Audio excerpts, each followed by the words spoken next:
Let's hope it's always like that, sir. We're Yeah, live, thank you. Serge. Sal? We're Good live. Yes. afternoon, everybody. Yes, sir.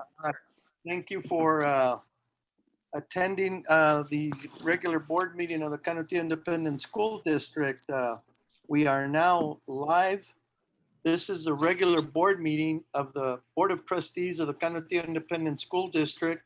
Today is September 22nd, 2020. The time is, and my time, 3:04 p.m. Meeting was supposed to start at 3. So I call this meeting to order.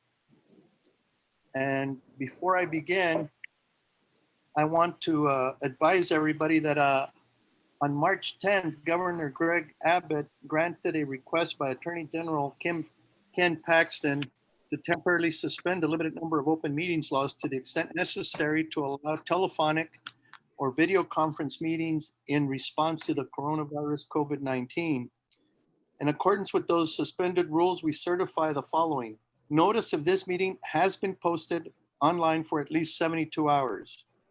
Although members of the board are not gathered in a central physical location, we do have a quorum in attendance at this meeting by a telephone call and internet access. We are meeting by use of both telephone conference call, online access, and through the use of an email link for questions.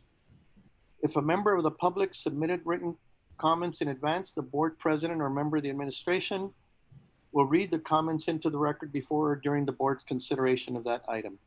If you would like to provide comment on a future meeting conducted by video conference or telephone call, please follow the instructions on the meeting notice. All other meeting procedures will adhere to board adopted procedures to the extent practical. An audio recording of this meeting is being made and will be available to the public at a later date. Again, we apologize in advance for any unforeseeable difficulties. And again, we ask for your patience as we navigate through these unprecedented conditions. And if you have any questions about these suspended laws that Governor Abbott, at the request of Attorney General Ken Paxton, made, please contact the Office of the Attorney General at 888-672-6787 or by email at toma@oag.texas.gov. All right. With those preliminaries, we will, at this time, do the Pledge of Allegiance. And Mr. Payan, would you please lead us in the Pledge of Allegiance?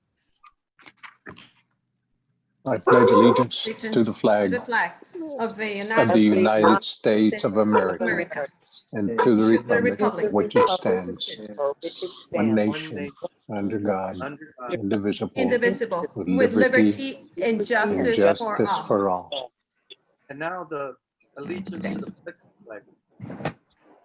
Honor the Texas This Flag. flag. I pledge I allegiance Allegiance to to thee, Texas, Texas, one state, state, under God, one and indivisible. indivisible. All right. Thank you all. Thank you, Mr. Payan. All right. That takes us to roll call. Sonia. Yes, sir. Ms. Brigham. Mr. Coronado. Here. Mr. Payan. Here. Mr. Rodriguez. Present. Mrs. Searles. Here. Mrs. Trout. Present. And Mrs. Iglesias. Here. Thank you. All right. Next agenda item, Sonia. Item E, CISD vision and mission statements. All right. And Ms. Trout and Yes, Ms. Brigham, would you all care to do Thank the honors, please, reading both of the vision and mission statements? Thank you, Mr. Chair. I will read the vision. Is that okay, Mrs. Brigham? Okay. Canadial ISD is a premier district preparing tomorrow's best today with innovative, future-focused learning opportunities for every student.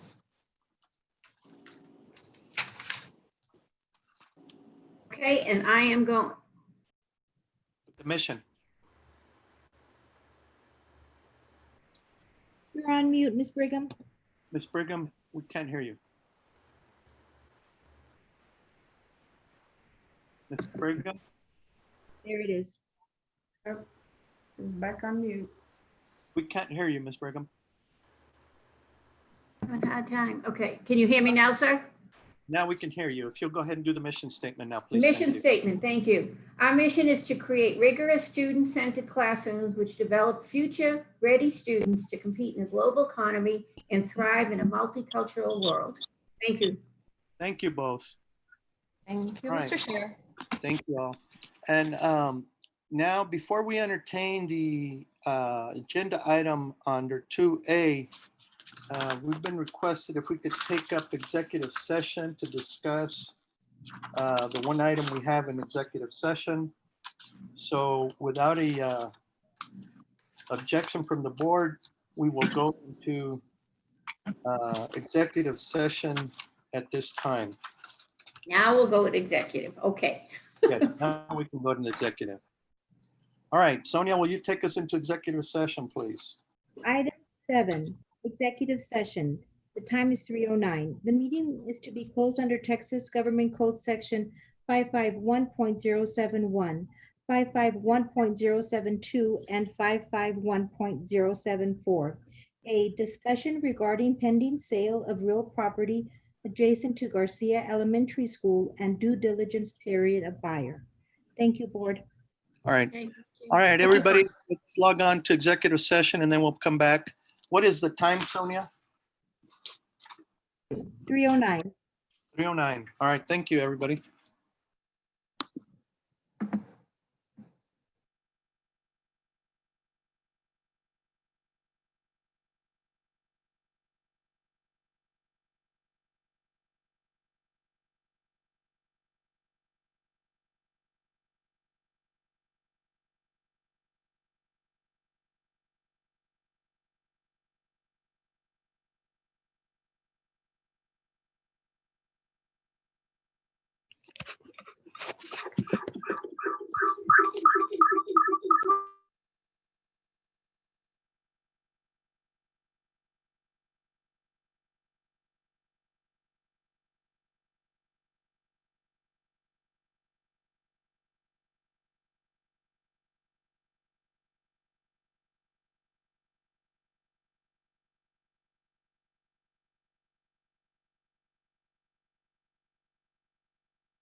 All right. I think I'm in. Can you hear me, Annette? Yes. Thank you. Thank you. Hello? You're in. Hi, guys. Girls. Hi. Hi.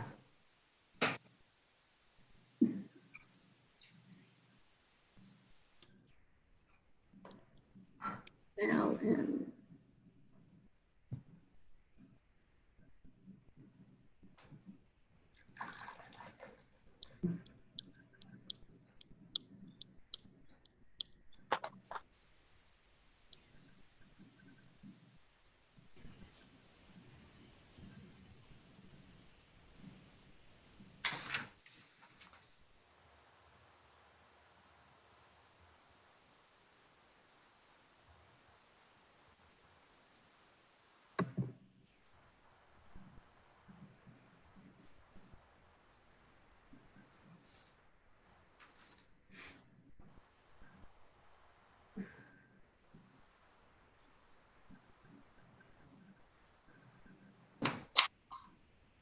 Okay, is everybody back on? Yes, sir. I think we're just missing Sal, sir. Correct. Man, everybody's getting really quick on the grip with the new Zoom and the new technology. Mr. Blanco is not on as well. He's not on? That's correct, yes. He was having trouble. Yeah, he was freezing up. I don't know. Maybe it was either his connection or his computer. Looked more like his connection, I think. And I don't know where Sal is. Let's see. Lori, are you on? Let me Yes, send them- sir. Mary? Did you hear me? Can you hear me? Yes. Mary? Okay. Yes, I'm on. All right, Pedro's on. Can you hear me, Mary? Sergio, can you hear me? Yes, we can hear you. Thank you. Thank you. We just No, I need think it's- Steve And Sal. Do and you see Sal. Sal? Let me No. send a message to Mr. Payan. Give me just a moment. Thank you.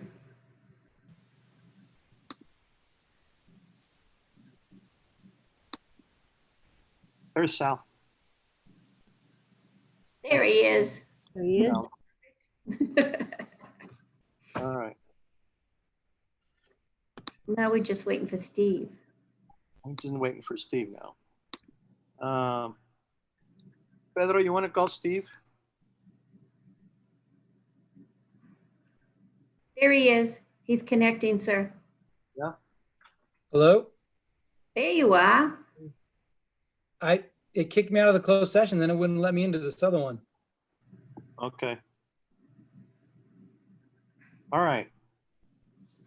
Okay, that's. I can only see Ms. Brigham and Mr. Coronado. I don't see anybody No, else. we're all on. Everybody's in. We're all on. Everybody is in. Okay. All right. Sonia, would you please bring us back into open session? Yes, sir. The time is 3:36. Item 8, new business. 8, discussion and possible action regarding pending sale of real property adjacent to Garcia Elementary School and due diligence period of buyer. All right. Mr. Blanco? Yes, might- can y'all hear me? Yeah, so the motion would be just to approve the extension. You have two options. You have Well, two the- options. I gave you the, The motion that I'm making is to approve the extension that was requested. Would that work? As a motion? yeah, you'd be making a motion to approve the 4-month extension to the due diligence period as requested by the buyers. So move. Second. We have a motion before the board on agenda item 8 with respect to the extension of the contingency period. And the board has discussed this item in a closed session. Sonia, would you please pull the board? Yes, I sir. have one thing to say, Mr. Coronado, before we vote. Sure. I disagree with this. Our attorney has told us this is not what normally happens in a real estate deal, that the seller does not normally say yes to a 4-month extension. And I see this as favoritism, and thank you very much. I do not agree with this at all. Thank you, sir. All Mr. right. Blanco, can you clarify that? Exactly.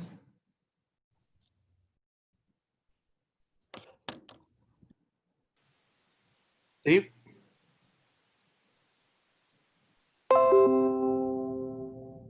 Steve? Steve? It looks like he's frozen. Yes. All right. A board member, there was a comment by Ms. Searles that this is not a normal Procedure. procedure that is usually approved by a seller. Can you clarify the issue for us, please? Rose again. A request by one of the board members. Yeah. Don't have any problems. He's having problems. It might be better for him to call in. Mhm. Or wait, he took off the video, so it might be. Mr. Blanco?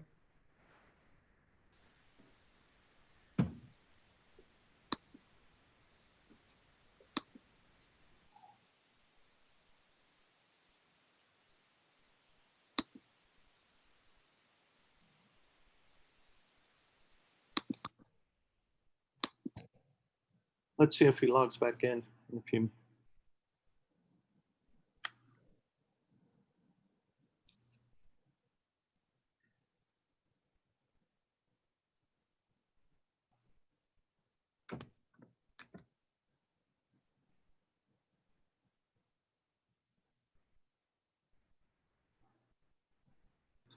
US. Yeah, let me try it. He's-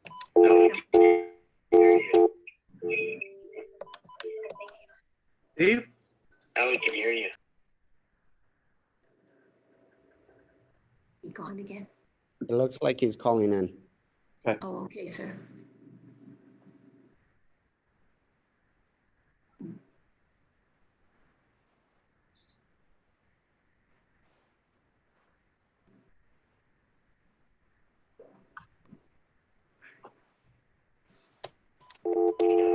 Yeah, I got the wrong number. Let me just dial in. We can hear you, Steve. Can you hear me? Yes. Yeah. Yes. Yes.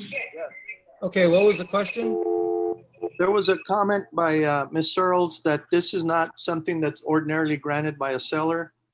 And she said it would appear to be favoritism if it was approved. Can you clarify that? The request by the buyer. Yeah, I don't have any comment on whether it's favoritism or not, but I will say that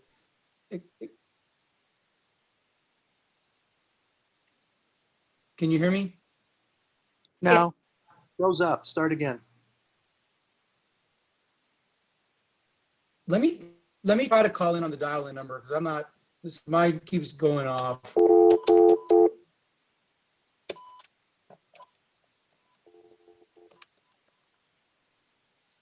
Oh, we were able to hear you fine there.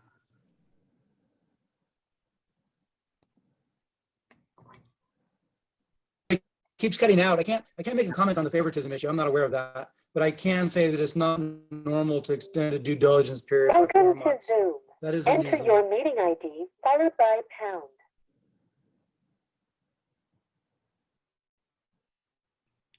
You have now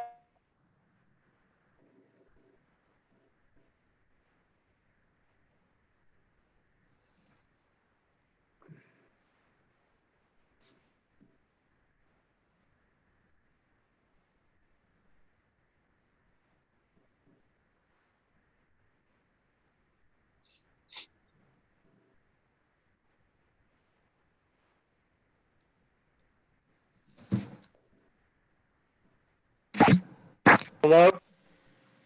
Yes, Steve, we can hear you. Hello? Okay. I had to call in. For some reason, the internet link is not working on my end. That first time I've had that problem with it. The question was whether or not there's some type of favoritism or this is unusual. I can't comment on any favoritism. I'm not aware of that. But I can say that it is unusual to extend a due diligence period by 4 months. We went over that in the closed session, the reasons for it, and the reasons the buyer is asking for the extension. It's up to the board to decide if you want to grant that additional 4 months for the due diligence period to the buyers or say no. If you say no, the contract will go firm on October the 2nd, or the buyers will exercise their right not to finalize the contract. That's up to them to decide. Right. Steve, this is a unique situation, though it's unusual, though. Is that correct? Oh, yeah. In terms of the issue that was identified, it's a FEMA floodplain issue.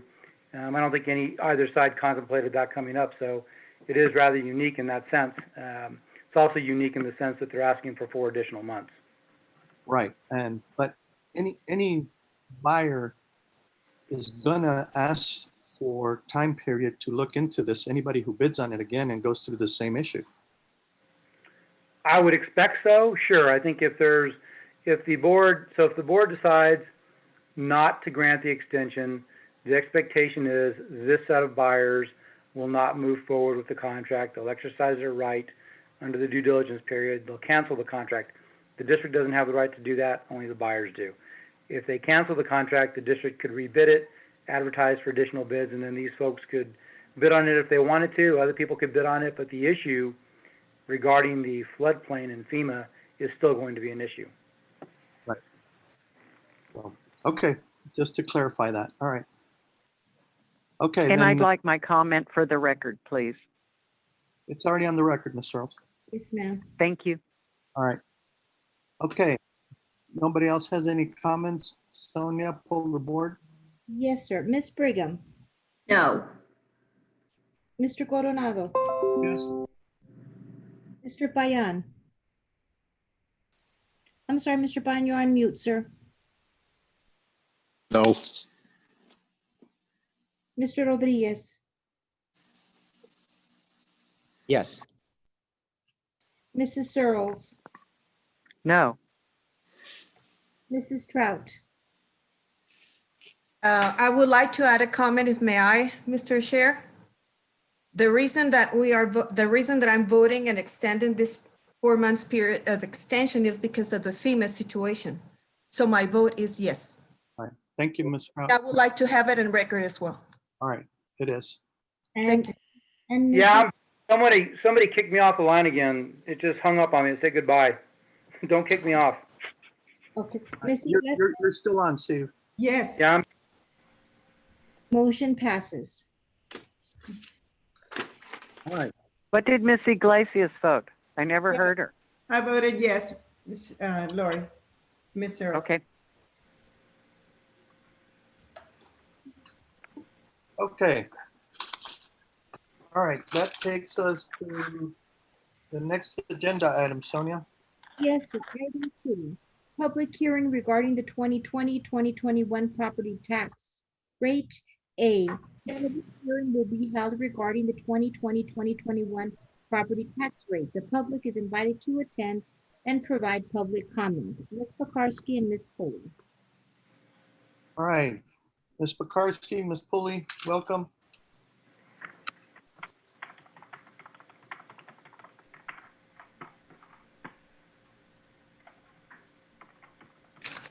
Okay, good afternoon.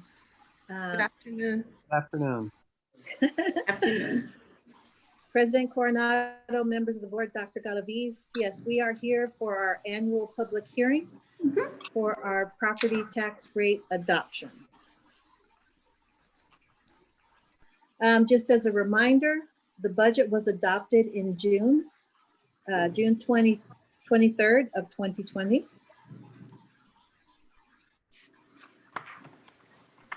Thank you. The estimated revenues have been updated regarding this new tax rate that we have received from TEA. When we did the budget, we used an estimated tax rate of 1.029. And I believe the actual tax rate came in at 1.03. Also, there've been some changes to the values, and we've been getting updates from the CAD, I want to say every 2 weeks. Next. This is the adopted budget by class object. If we go to the next slide, you'll see this slice by function, which is what the board actually adopted.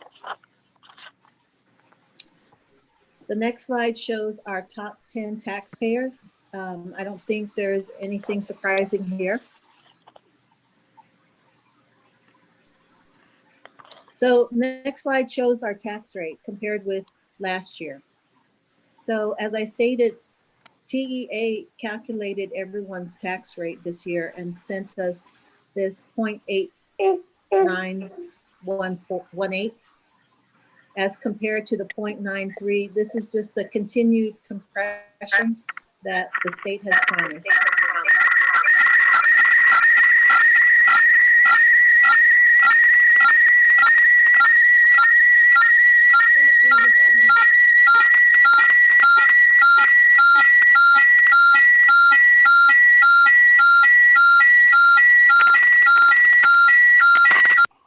Mr. Coronado, I couldn't hear anything she said. It made a bunch of bad noise. We all heard that too. Okay. I don't think it was Miss Pekarsky. I think it was some machine. I think it was Mr. Okay. I didn't Kukoc. hear anything. Okay, Mr. Coronado, do you want me to start over or should we continue? No, go ahead, just the last part. Okay, so because this is the most important slide. The Yes, state, right there. the state determined what our tax rate was going to be, Mhm. and they calculated it and sent it to us. And this is the continued compression that was promised from the legislature. Now, tier 2 and tier 3, our golden and copper pennies, remain the same as last year. Because if we were to reduce them, then the state would penalize us. And if we were to increase them, we would need a tax rate election. Right. So if you notice down at the bottom, we're going from 1.068 to 1.03 for our M&O tax rate. Next slide, Andrew.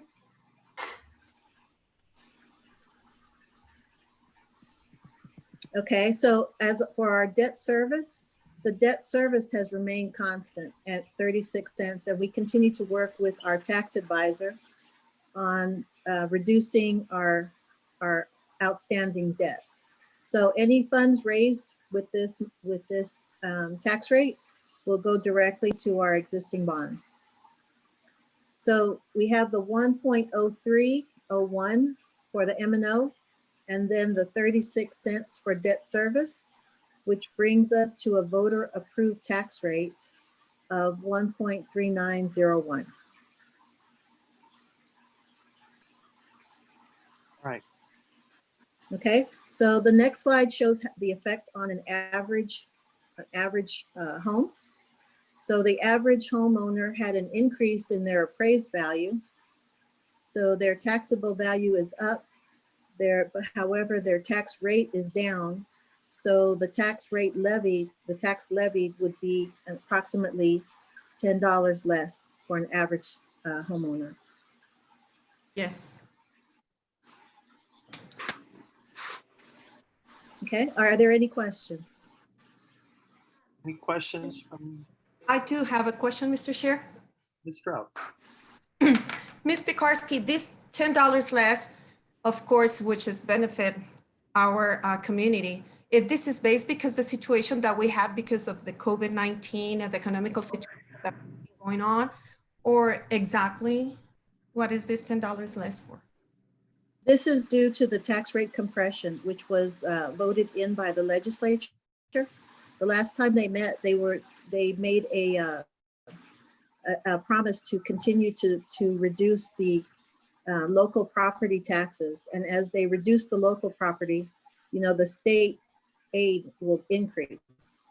So this is in an attempt to balance the tax burden, the school district's burden, back to the state as opposed to being on the local taxpayers. So this thing, it doesn't happen only in Canutillo, it'll happen in Oakland County? This Only is Canutillo. statewide. This is for the Statewide? whole state, and it has nothing to do with the COVID. Thank you very much, I appreciate that. All right. Mr. Chair, Anybody else? Mr. Payan? if it's appropriate, I'd make a motion that we approve the budget or the Tax rate. property tax rate. I second. Andrew, can you advance us? Oh.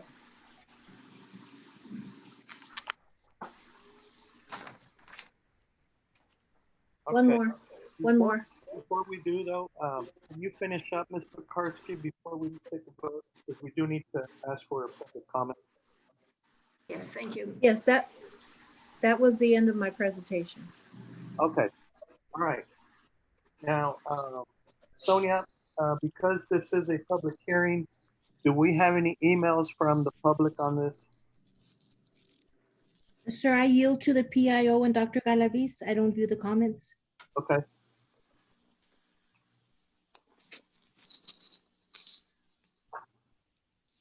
No comments, Mr.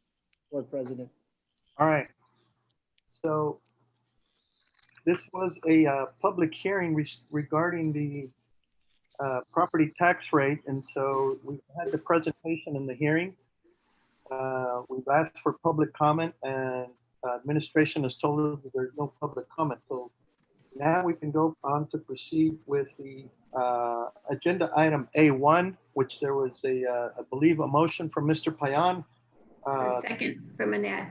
And a second from Annette to approve the 2021 maintenance and operations tax rate of 103 per 100 evaluation. Is that your motion and your second, Mr. Payan and Ms. Yes. Yes. Brigham? All right. All right.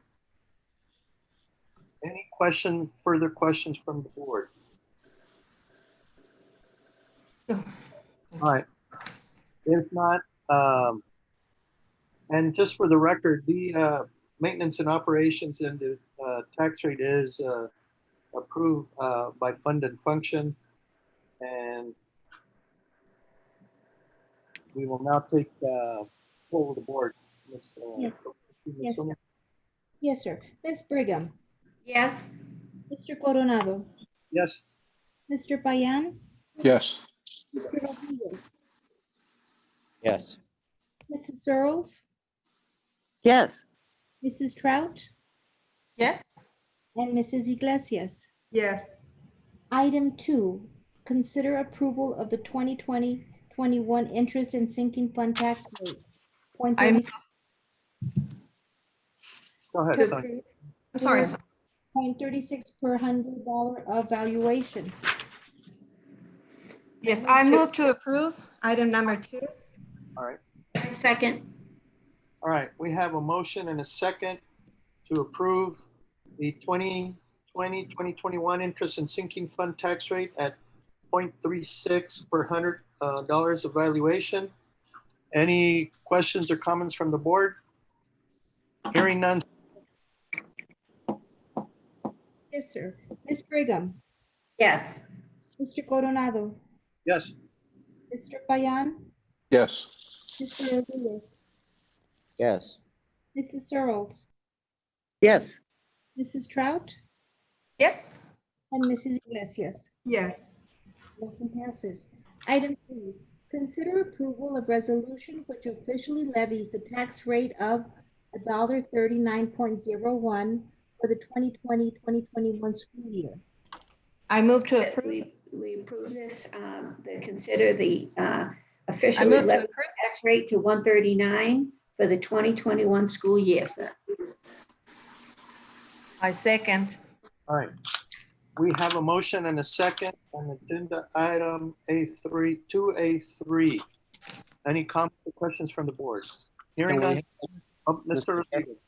Can we have them read the resolution for the record? Sure. Would you like me to do that, sir? Yes. Yes. Okay. I move to approve the resolution which will officially levy the tax rate of 139.01, which is $1.39 0301 plus the sinking fund rate of 0.36 for a total of 139.01 for the 2020-2021 school year. There was more to the resolution, the recitals. No, The resolution. Page includes 20. recitals.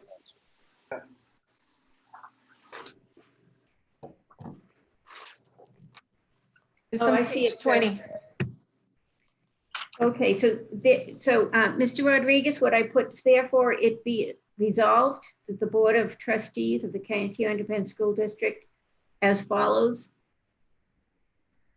The Usually- maintenance and The resolution is from the top to the bottom. oh, okay. It has to here be we read go. from point 1 to 5. Thank you. Just the Number predicate, one. you have posted everything in accordance with the requirements, Ms. Brigham. Okay. So, Canadial Independent School District resolution to set tax rate for the 2021 school year. Number one, recitals. The school district has adopted a fiscal year commencing July 1 and ending July 30th. The school district has received the certified taxable property value within the school district from the El Paso Central Appraisal District. The Board of Trustees has published the notice of public meeting to discuss the proposed budget and the tax rate as required by section 44.004 of the Texas Education Code. The Board of Trustees has conducted a public meeting on the proposed tax rate on September 22nd, 2020. Now, therefore, be it resolved by the Board of Trustees of the Canadial Independent School District as follows. 2, the maintenance and operations tax rate per $100 of valuation of property in the school district for the school year 2020 to 2021 shall be $1.0301. 3, the interest and sinking tax rate per $100 of valuation of property in the school district for the school year 2020 to 2021 shall be 0.36 cents. 4, the total tax rate for the 2020-2021 school year shall be $1.3901. That's 1.3901. Number 5, this tax rate will raise less taxes for the maintenance and operations than last year's tax rate. And then it says approved and adopted on September 22nd, 2020. And then Mr. Sergio Coronado and Mr. Armando Rodriguez would have to sign that resolution. All right. Thank you, Ms. Brigham. And Welcome. we do have a motion and a second before the board on this agenda item, Sonia? Yes, sir. Ms. Brigham, Yes. Mr. Coronado, Yes. Mr. Payan, Yes. Mr. Rodriguez, Yes. Mrs. Service, Yes. Mrs. Trout, Yes, and Mrs. Iglesias. Yes. Motion passes. All right, next agenda. item. Thank you, board. Item 3. I'd like to thank my silent partner, Christy Pulley. you're so welcome, Ms. Pekarski. Mr. Thank you, Ms. Pulley. Thank you, Ms. Bukowski. Thank you. Thank you, very much. ladies.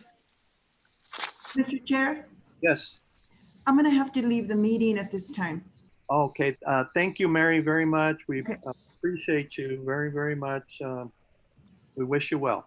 Thank you. Thank you. Bye, Mary. Bye. Bye, Ms. Iglesias. Bye, Miss Mary. Thank you. Bye. Item 3, Board of Trustee business, A, COVID-19. Number 1, approval of interlocal agreement between Canadial ISD and the City of El Paso to participate in any emergency event treatment center during a state of emergency. I move to approve. Second. And we have a motion and a second. Dr. Reyes. Are you there, Dr. Reyes? Yes, I am. Hello. Yes, I see her. How are you, Dr. Reyes? Good, thank you. We were reading here. Oh, Mr. Chair, may I please? Yes. Thank you. Dr. Reyes, I was reading here your interlocal agreement. And this one where it says purpose, this is for members of the public, the ones who qualify, or is open to everyone? It is actually open to everyone. It is going to be a community point of distribution for vaccinations. Excellent. And this is all kinds of vaccinations, including the ones that are coming? So it's concentrated on the influenza A and B vaccinations, so the Mhm. flu vaccinations. However, we are wanting to enter into an interlocal agreement for 5 years so that we are able to hopefully soon have a COVID-19 vaccination, and then we're able to continue the vaccination and distribute the vaccination throughout our community, as well as our staff and our students and their families. So this COVID-19 vaccination will be included in this interlocal agreement. Yes, ma'am. Perfect. Thank you very much. Appreciate all your work, Dr. Thank A. you. Thank you. Thank you, Mr. Chair. Thank you, Ms. Proud. Dr. Reyes, do you have any other comments? Well, I just wanted to let you know the reason why this one's a little different is we are still waiting on the City of El Paso Department of Public Health to provide us the closed pod, which is the closed point of distribution. The one you have in front of you is the open one. This one is pertaining to where our nurses are able to provide the vaccinations. So they are actually going to be the ones that are doing the vaccinations.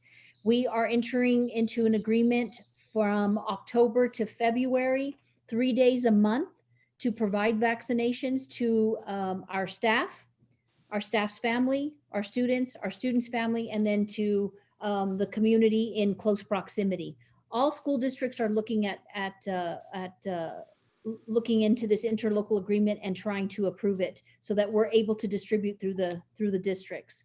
The other thing I want to state to you is, again, it is a 5-year with a potential of a COVID-19 vaccination.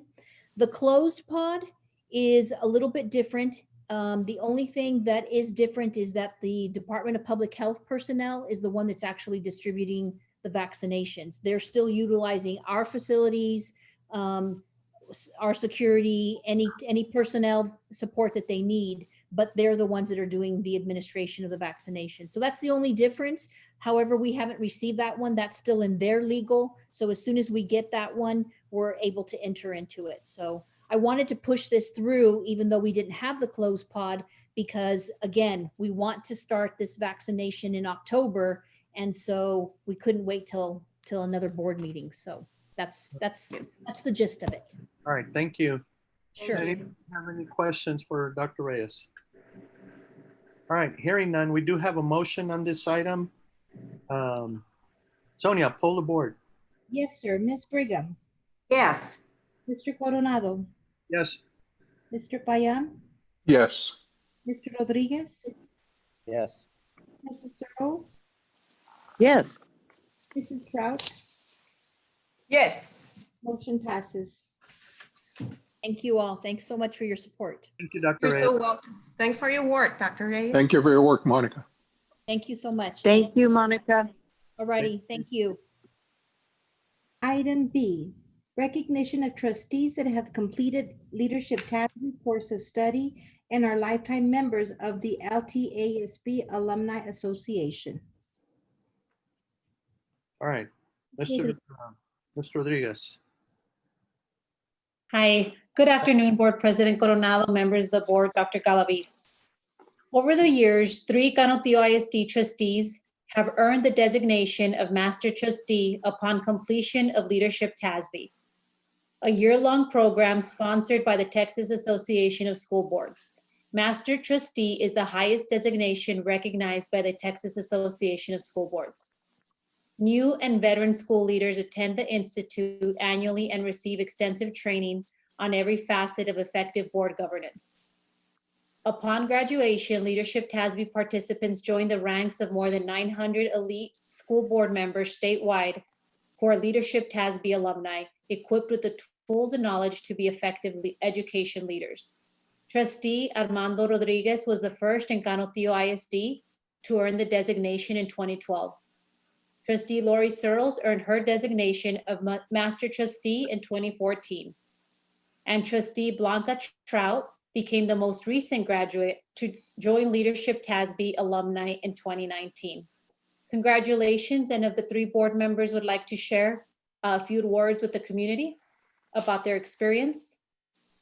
Mr. Chair. Ms. Trout.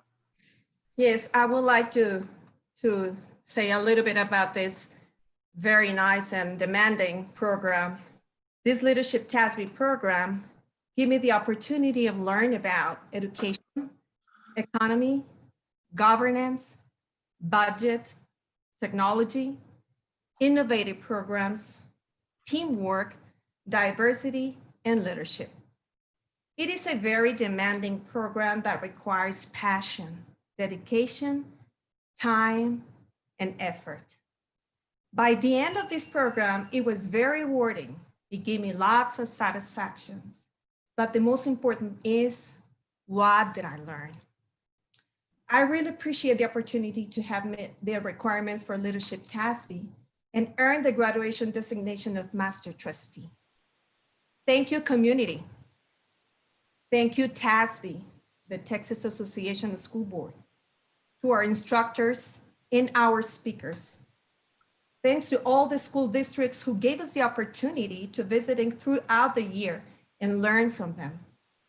Located in my year, it was located in Austin, Amarillo, Harlingen, Tyler, Fort Worth, and special thanks to Canadial ISD.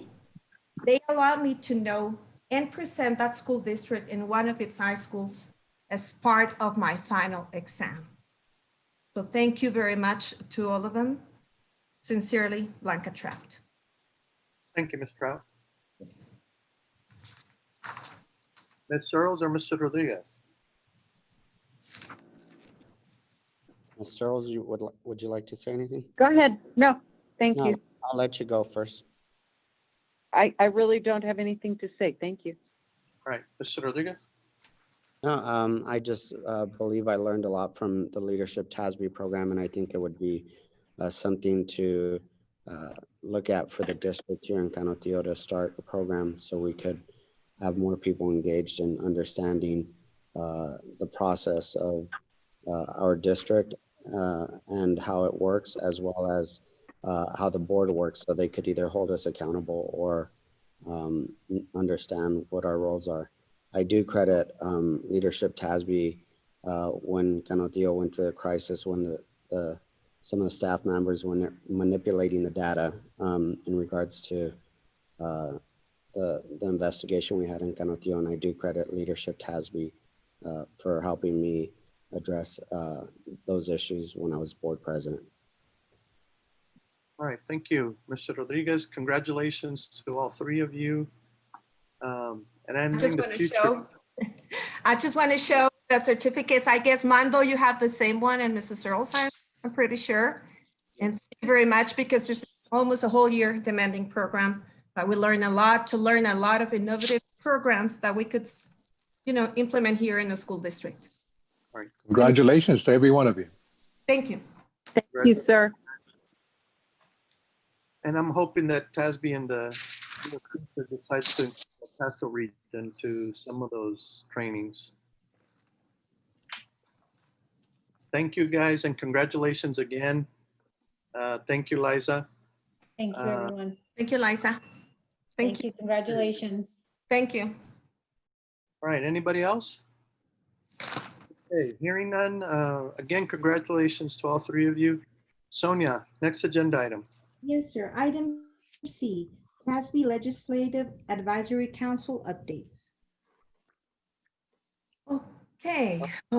Thank you very much, Mr. Chair. I would like to, can you hear me, guys? I would like to share with you this last information that we got from the Legislative Advisory Council. In this past June, the Legislative Advisory Council representatives from all Texas, we had the opportunity to meet via Zoom and discuss and edit our legislative priorities, which will be presented for discussion and adoption at the TASB Texas Association School Board Delegate Assembly this October the 3rd, in which I'm part of it. In our Legislative Advisory Council meeting, several priorities were proposed. We, Canantillo, participated and submitted our priorities, which were selected. Can you hear me? Yeah. I underline the importance of priorities with mental health, technology, funding, remediation, cultural awareness, safety, and security. These are the 10 proposed advocacy priorities. TASB calls upon Texas legislative to maintain promises and dedication of funding made in the new school finance system implemented under the House Bill number 3 in the 86th session and equitable share the cost of education with local school districts. Further, the state should implement a funding structure that recognizes the flexibility needed by the additional costs incurred school district aimed at amid the COVID-19 pandemic. Number 2, TASB calls, these are the resolutions that we're going to present, and of course, they're going to be pending to be voted and adopted. Number 2, TASB calls upon the Texas legislature to increase state funding for access to proactive mental health services and support in public schools to improve the physical safety and psychological well-being of our students and schools, especially as students cope with additional anxiety related to COVID-19. This includes access to services for all students in a school setting, the ability for districts to provide students with targeted interventions, and the establishment of collaborative network of school and mental health professionals to better identify and meet the needs of students and their caregivers. Number 3, TASB calls upon the Texas legislature to continue working with local school districts to identify and address students' needs during after COVID-19 pandemic and other disasters, such as access to technology and broadband, utility services, mental health resources, meals, social services, personal proactive equipment, additional support for economically disadvantaged children, and remediation for students while maintaining local control. The state should also suspend accountability ratings during disasters that severely impact school operations such as current pandemic, enact a temporary moratorium on the expansion or creation of the new charter schools, not to supplant state education funding with federal funds provided for disaster recovery, and fund school based on student enrollment to ensure adequate instructional continuity. Number 4, TASB calls the Texas legislature to combat system racism by supporting diversity and cultural awareness initiatives throughout the staff and student education and restorative teaching and disciplinary practices that treat all students equally and focus on building relationships. We also call on the legislative and the State Board of Education to evaluate the Texas essential knowledge and skills for accurate and complete education as it pertains to all cultures that have contributed to the rich history of Texas and the United States. Number 5, TASB calls upon the Texas legislature to work with public school districts and their locally elected trustees to enhance school safety measures, including increased funding for school safety audits, the school safety allotment, and other measures that ensure the safety of students and staff.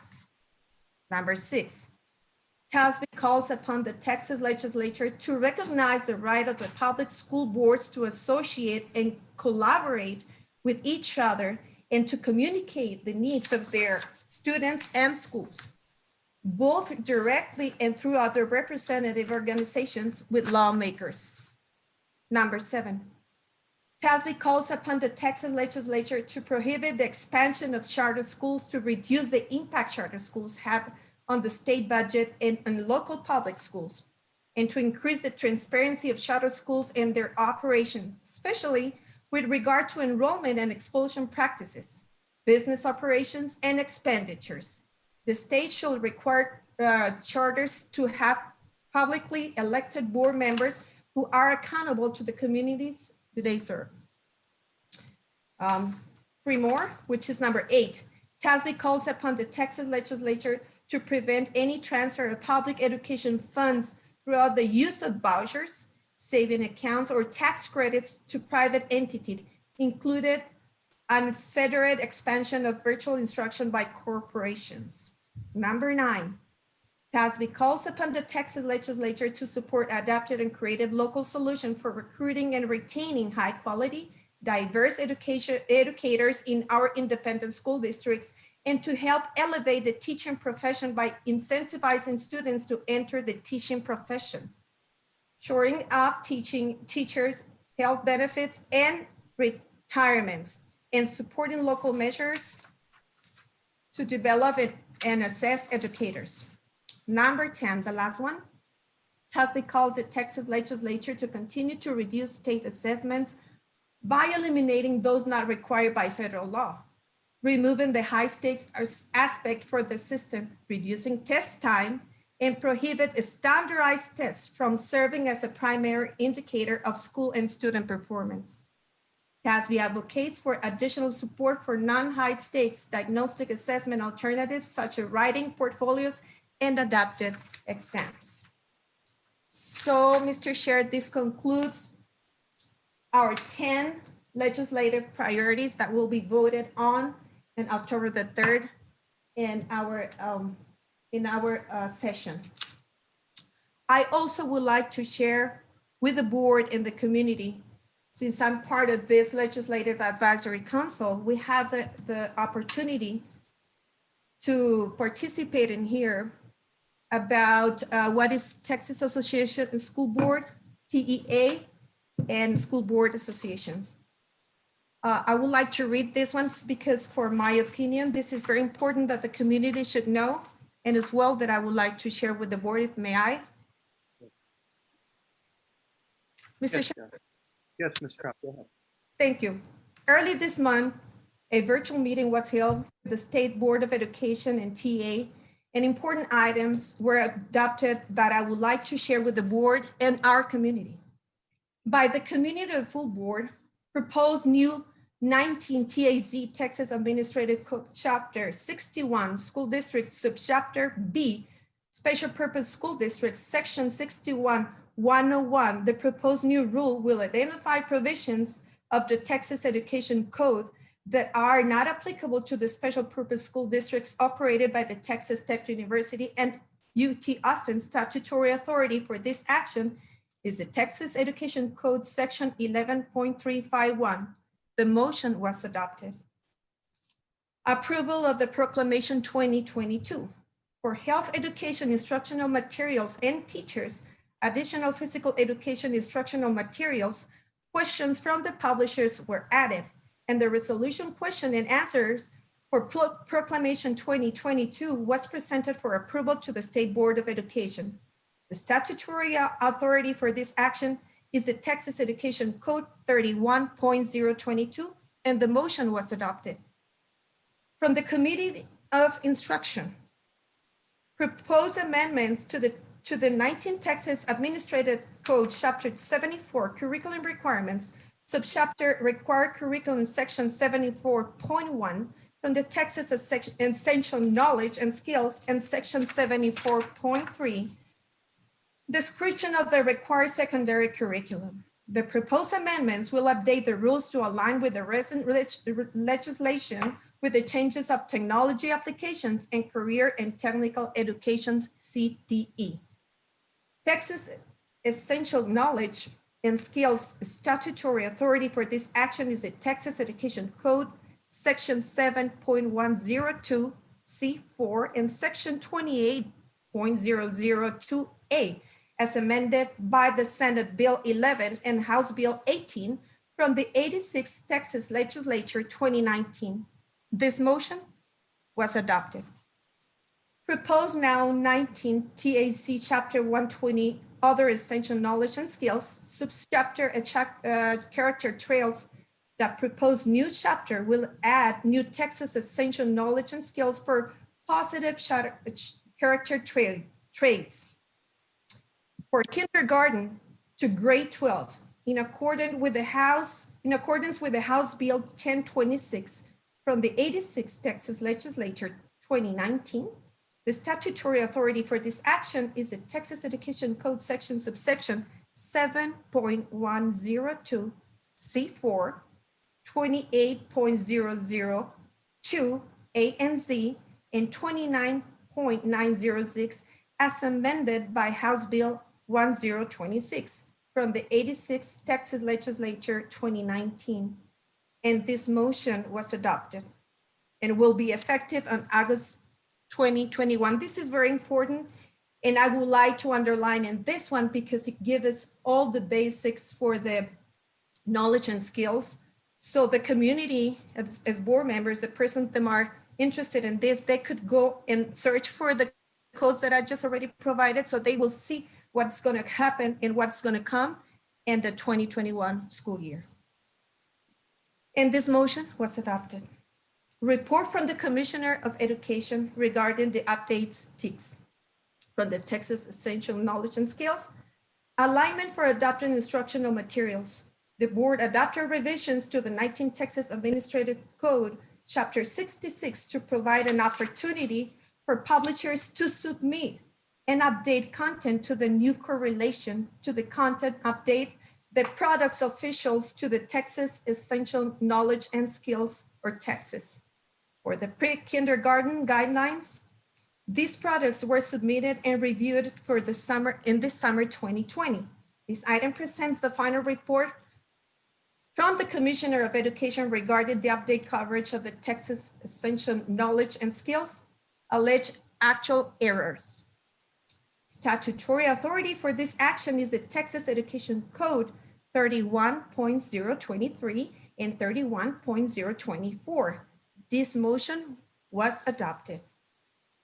From the Committee of the Full Board, requiring the approval of update content of instructional material A to Z in 6 of its adopted products, RAS Plus ELL Texas Edition Kindergarten, RAS Plus ELL Texas Edition Grade First, and RAS Plus ELL Grade Second.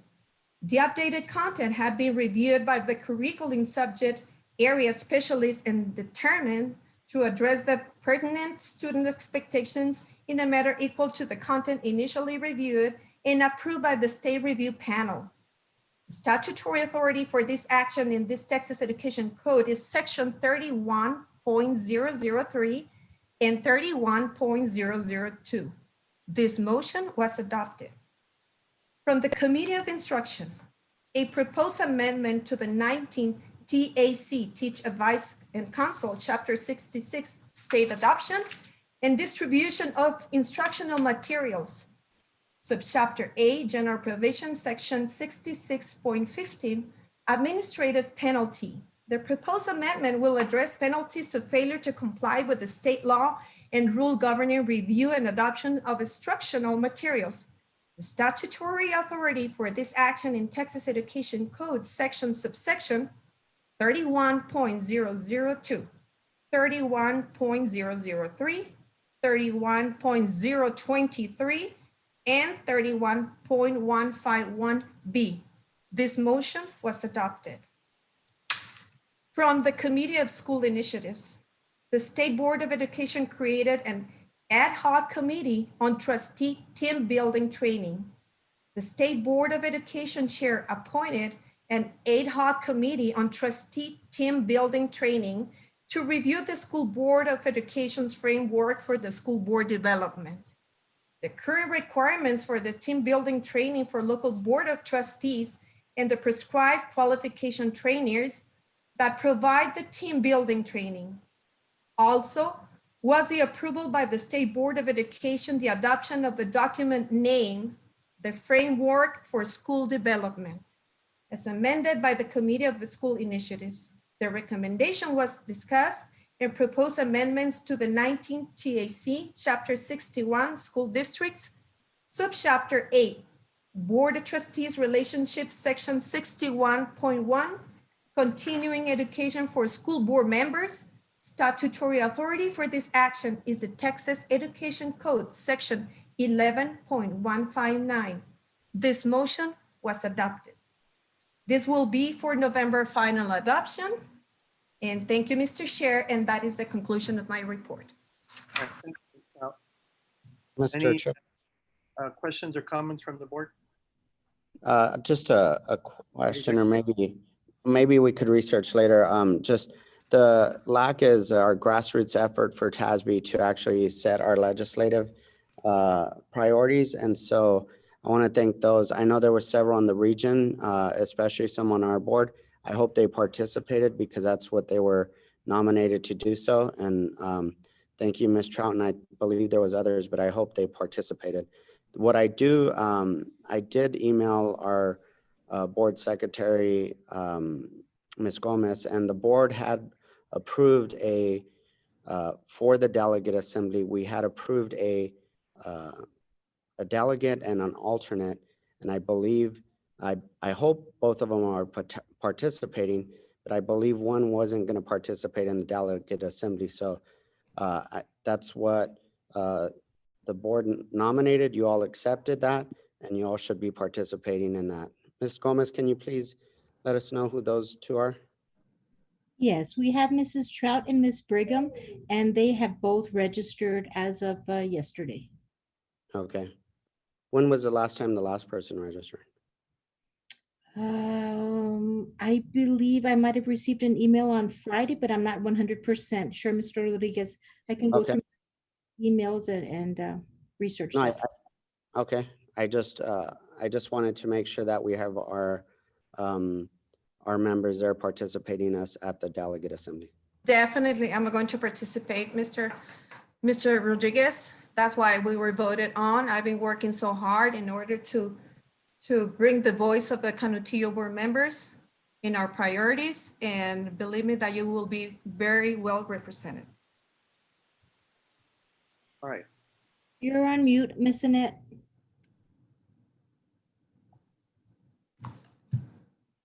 All right. Anybody else? I believe Miss Annette wants to speak, Mr. Coronado. There she goes. Okay. Thank you, Mr. Coronado. Yes, I got all the materials. I had a little confusion about making sure I was in the conference, but Sonia answered all my questions beautifully. Thank you. You're welcome. Thank you. All right. Any other questions or comments from the board? All right. Hearing none, thank you very much for that presentation. And we You're welcome. look forward to what the CISD conference, the virtual session produces. All right. I'll let you know. Thank you all. Okay, next agenda item. Yes, sir. Item D, discussion regarding upcoming board training workshops. Dr. Galaviz. Board, I just wanted to give you an update of what we Thank you. committed to, seems like so long ago, with the ethics training with Ms. Aloma and the LSG training. The ethics training will be remote, and the LSG training will be at Region 19. We will be with another board. I believe it's Sierra Blanca. Okay. Have the dates, Dr. Galaviz, again? Can you please be so kind to repeat the dates again? It's October 6th, the ethics training, 8:30 to 3:30. And that'll be remote, that'll be virtual. And then October 23rd and 24th will be the LSG training at the Region 19 from 9 to 6 p.m. Okay. Thank you. In person, face to face. Mr. Chair, Ms. Gomez will be sending that on our calendar invites, correct? Perfect. Yeah. Dr. Galaviz, can you give us the time periods again? It's October. October 6th. That's the virtual. That's the virtual ethics training workshop. Okay. 8:30 to 3:30. 8:30 to 3:30? Yes, sir. Okay. We'll make sure we'll send pizzas to your house during lunchtime. Will be good idea. And then October 23rd and 24th will be in person at Region 19. And the time again? 9 a.m. to 6 p.m. Both days. Yes, ma'am. Thank you, Dr. Galaviz. All right. Thank you, Dr. Galaviz. Sonia, just making sure. You'll be sending that? Yes, sir. It just had to be confirmed by you all today at this board meeting, and invites will now follow. Okay, thank you. You're welcome, sir. Sonia, Yes, sir. one question. Do you recall the dates of the education legal seminar that's going to be virtual. Sir, I sent it via email. If you want to hold on, I can look it up. I don't remember what the dates are. I know you sent it to me, but Sir, if we can go on to the next item, I will send it to you as the meeting is progressing. I've got it in All right. email. all right, everybody, we have the dates and the times. All right, next agenda item. Yes, sir. Item number 4, human resources. Discussion and approval of TASB policy update 115. I so move. And I second, but I have something to ask. I have a question also, Mr. So, Chair. yeah, we had Miss Brigham had some questions, I think last week. And then Miss Carrasco had to, again, we apologize. We've been. So Miss Carrasco, I know Miss Brigham had some questions regarding the TASB policy update 115. Thank you, Mr. Chair. Ms. Brigham. Okay, thank you, Dr. Galvez and Ms. Carrasco. Hello. Hello. What it was is through the emails that we get, I noticed that we got an email that all the employees, I think it was through the PIO office, sent, there was probably about 10 in-services that they had to go through online. And it was due on September 18th, you know, for all the employees that were coming back. That's correct. My question, Dr. Galvez and Ms. Carrasco, was what concerned me was on pages 1 through 3, and I'll just tell you the titles of it. It was the, of course, it was the personnel, discrimination, harassment, retaliation, the academic achievement, and then it was the section F, which was the child abuse, neglect, and then also discriminate, harassment and retaliation in that. My question to you all is that I saw that you had a great list of what the employees duly have to go through.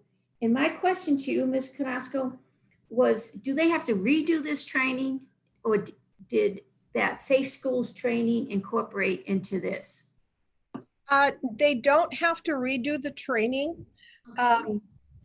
The Safe Schools, all the trainings have a social and behavioral component that are developed by the state as far as the Safe Schools is concerned.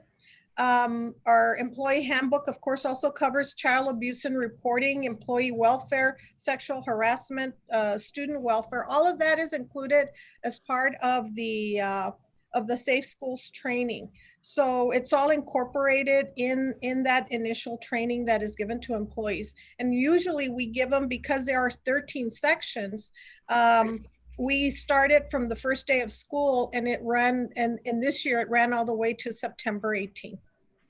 Okay, and the only reason, thank you for that. The only reason why I asked that is some of this stuff is going in rather quickly, and that's all. And the update, it was pretty extensive, which thank you. It is, and most of it is legal policy. And so Yes. Remember that those on the legal policy, those are automatic. That doesn't require board approval. So they are updating. What we did have, a lot of the policies right now were revisions to those sections F.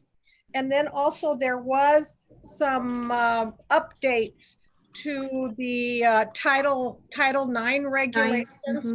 So there's been some new requirements on that. So those are the updates that are reflected in those new policies.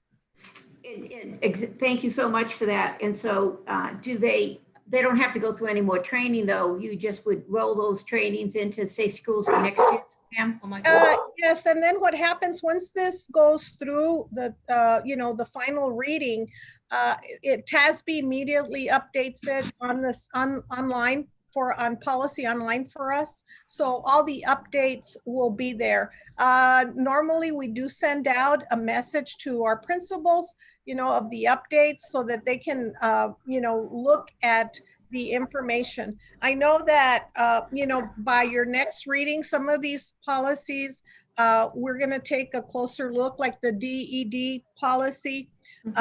local, that talks about the benefits. Those are things that, we're still visiting.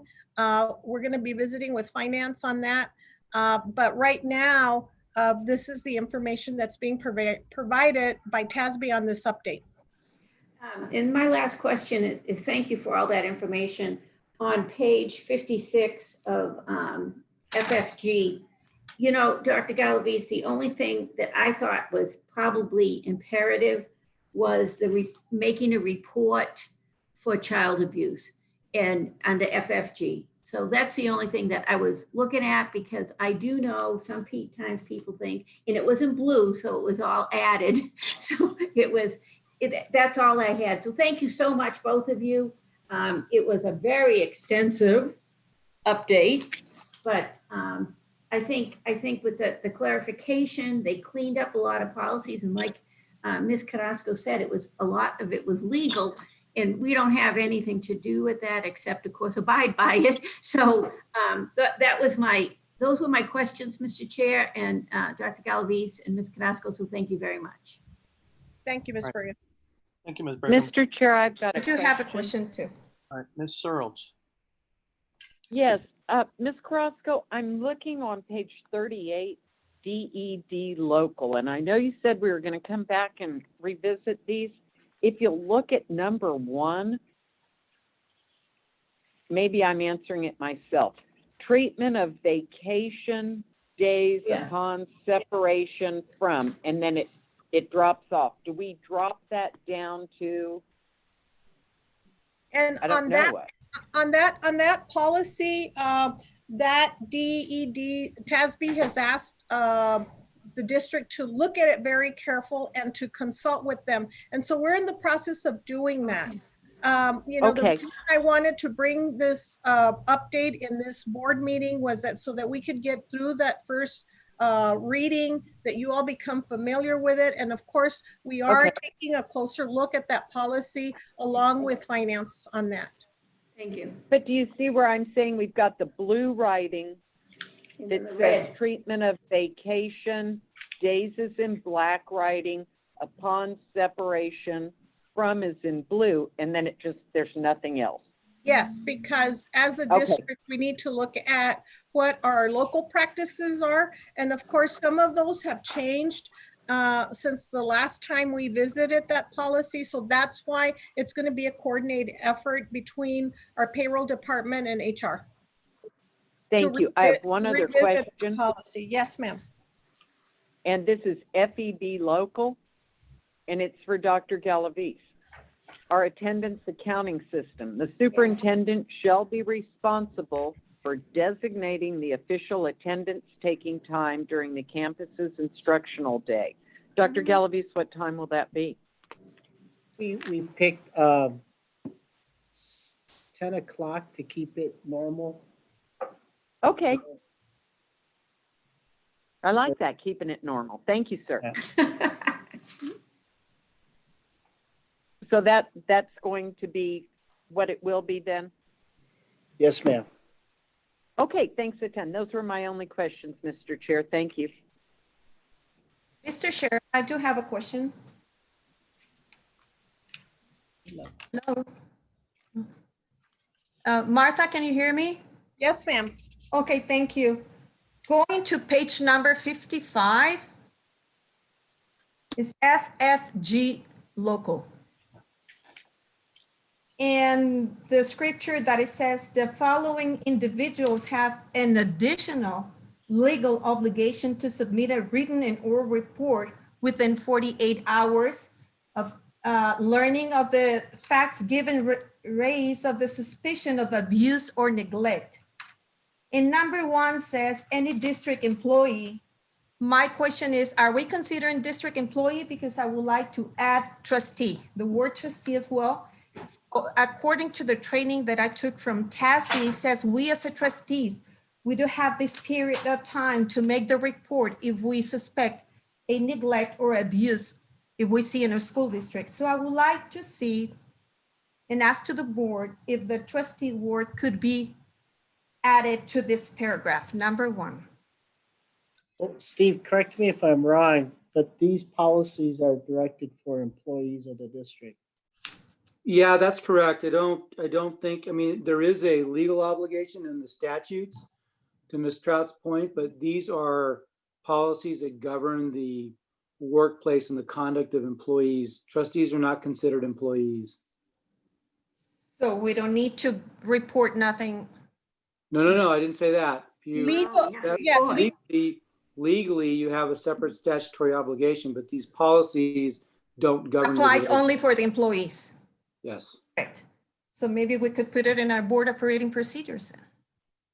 I'm sure. I mean, that'd be an appropriate place to put it if it fits somewhere, but it does not need to be in the legal or the local policy. This is something that at the training with TASB that they really underline because it was not being in a lot of board operating procedures, and they really would like to underline that we board of trustees, we better be aware of these situations and make the reports. Most of the times we leave everything to the administration and we leave everything to the hands of staff, but we do have a special responsibility to make these reports within 48 hours. So maybe, like you said, maybe we could add it to our board operating procedures.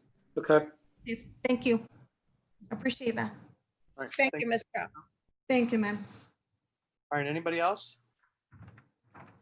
Mr. Chair, I move to approve Second. TASB policy update 115 There's already a I motion second. on the floor. for the first reading. Is this a first reading, right? Yes. There That's was correct. First reading. Thank you, Martha. All right, so we have a motion and a second on agenda item 4A, the policy update 115. Any further comments from the board? Mr. Chair, there's two motions on the floor. Originally, we had a motion and a second before the discussion. correct. I'll withdraw mine then, I'm sorry. I do. Okay. Thank you for The clarifying motion, that. please. Yes, that is correct. Right off the bat, if I remember now, we had the motion before we started. All right, so the second motion is withdrawn? Yes, sir. Those are second. All right, Yes. okay. So now, back to the first motion before the board. Sonia, please pull the board. Yes, sir. Ms. Brigham, Yes. Mr. Coronado, Yes. I gotta read it. Sonia, can you please repeat who made the motion? it was, Patient. there's a second by you, Ms. Trout. Thank you, ma'am. You're welcome. Mr. Payan, Yes. Mr. Rodriguez, Yes. Mrs. Searles, Yes. and Mrs. Trout. Yes. Motion passes. Thank you, board. Thank you, Martha. Thank you, Martha. Item 5, facilities. Discussion and recommendation regarding change order number 2 for the CHS restroom and concession building in the amount of $14,833 for additional fire protection systems required by the El Paso Fire Department. Mr. Vasquez. Go ahead, Mr. Chair. And the board, the reason why this was on there, because it's not a normal change order. This might, according to when I was briefed, that might have legal ramifications. So I want the board to be aware of what we're dealing with. So, Mr. Vasquez. Good afternoon, Board President, board members, and Superintendent Galaviz. As previously reported to the Board of Trustees, two agencies, the El Paso Fire Department and El Paso Water, are requesting additional infrastructure improvements after the project was already under construction. The project is almost complete pending these two items, which is why I'm bringing two change orders for your approval this afternoon. The agenda item I'm currently presenting is change order number 2. Change order number 1 is under the consent agenda. As I said, the project is almost complete. When the contractor called for his final inspections a few weeks ago, during their inspection, the fire department requested a monitoring system for the fire suppression already part of the project. this additional system was not part of the original scope of work and was not required during the plan review process. The architect, the contractor, and my office held several meetings with city officials, with the consulting engineer, with the inspector, and with each other to argue over every option available. Ultimately, we understand that the city of El Paso will not grant us a certificate of occupancy if we don't comply with this requirement. Now, the amount of this change order is currently listed on the agenda item at $4,800.33. But as a result of the work that we've done and the collaboration of the entire project team, we will be able to reduce this amount considerably. Even today, this morning, we met again to discuss what the final amount would be. David Kessinger, president of CK Construction, made assurances that the change order could be significantly reduced.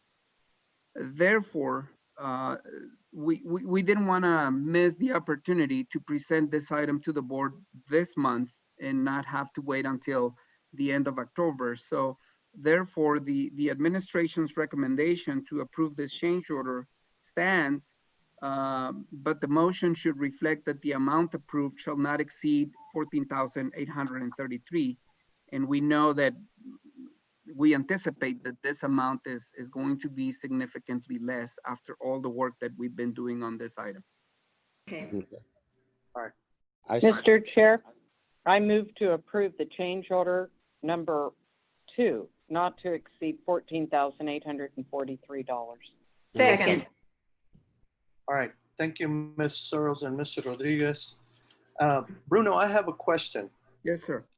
When the plans were submitted to the city, didn't they initially bring this up when the project was first set up for approval?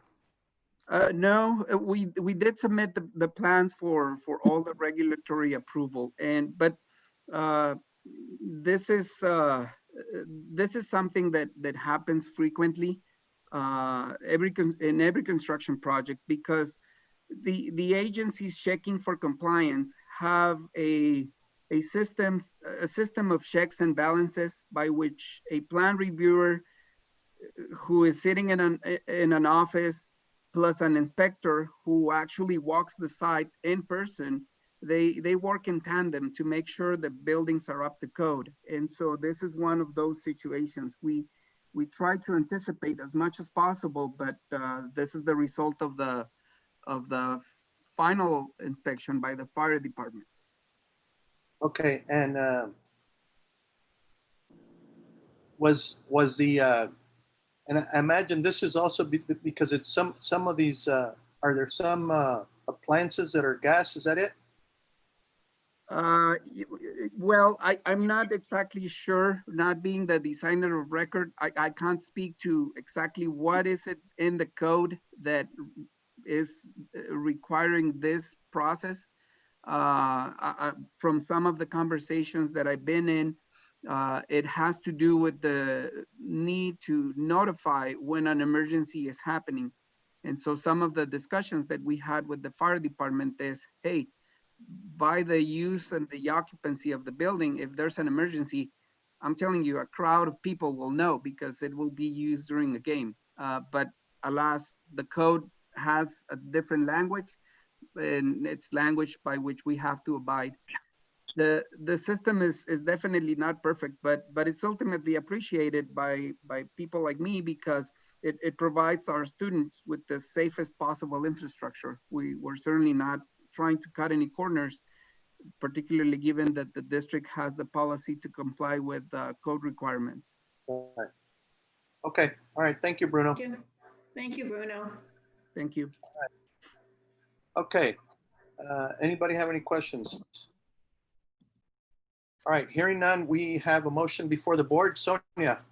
Yes, Ms. Brigham, Yes. Mr. Coronado, Yes.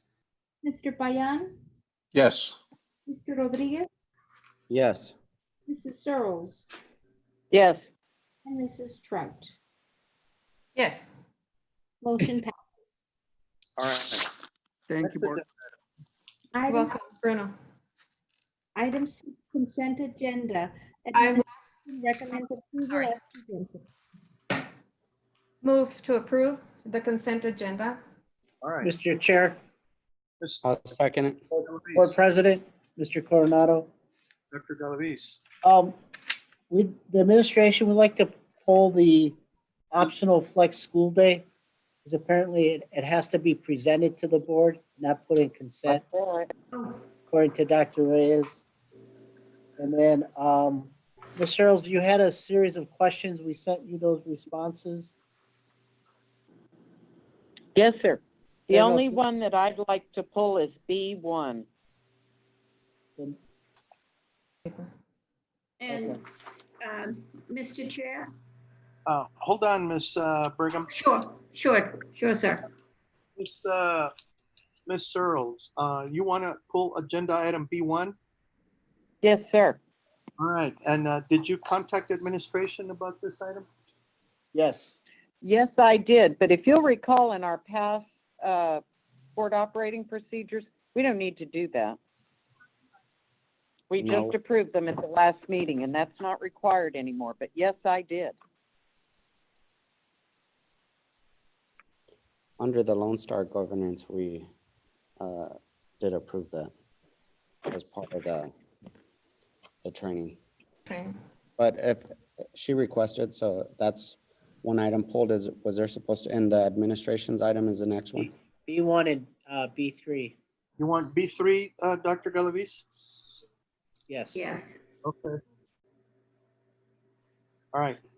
And Mr. Chair? Ms. Brigham. Yes, I have one question on item 4. And then the number, G4, the campus improvement objectives. Okay. And I did submit, Mentioned, sir. B. Yes. Number and- 4. B4. Yeah. B4. B4. That's the only one? And just the number 4, A4. I just have a thought quick you question. said B4. I did. I said A, under the business, under A, it's the approval of budget amendment. I just have it on one question on page 92. And then B You under submitted curriculum. questions to- Yes, and yes, I did. On the 17th. Did they provide a response? No. The Did district they provide a improvement plan. response? No, they told me to bring it up today. Yeah, there are questions over the district improvement plan, rather than just get all the board to answer. Yes. And it's okay to talk about teaching and learning. Yes. All right, so we'll pull out agenda items. B3 is requested by administration, B1 and B4. And A4. And A4 for real quick questions. Yeah, real quick. Okay. All right, next, I will then entertain a different motion to approve the consent agenda with the exception of the items that were pulled. B1 before B3. So move. I did move already. It was a motion on the floor. Yes, but it includes the entire consent agenda, Ms. Oh, okay, with exception? And I'll second Mr. Payon's motion. Wait, there's a motion on the floor. Are you okay with amending it, Ms. Trout? I'm okay, sir. All right. Was I the second? If I Yes. was. Second? Yeah. For the second, Mr. Rodriguez. I withdraw my motion. All right. And Thank I'll you. withdraw my second. Thank All you. right, so we do have a motion now, an amended motion to approve the consent agenda with the exception of items 6A4 and 6B1, 3, and 4. All right, with that, Sonia, please pull the board. Yes, sir. Ms. Brigham, Yes. Mr. Coronado, Yes. Mr. Payan, Yes. Mr. Rodriguez, Yes. Mrs. Searles, Yes. Mrs. Trout, Yes. motion passes.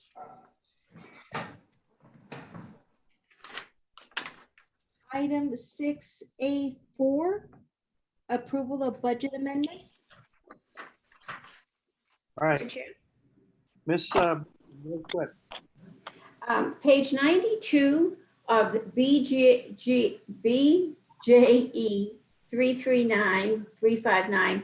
This budget amendment will allocate funds from assigned fund balance for fiscal year 2020 budgeted expenditures that were not completed in the prior year due to COVID-19 related delays. This budget amendment will have a positive impact on the administrative cost ratio by increasing instructional costs. Dr. Galavis, my question is, the total from the assigned fund balance was 833,200. And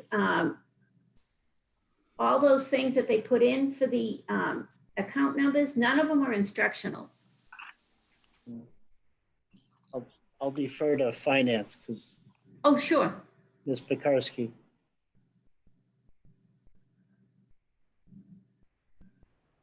Ms. Pekarsky? Here she comes. Hello. Hi, Martha.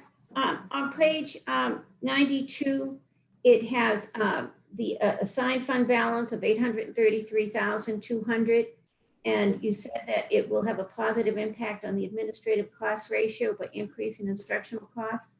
But these are all, none of these are instructional items, are they?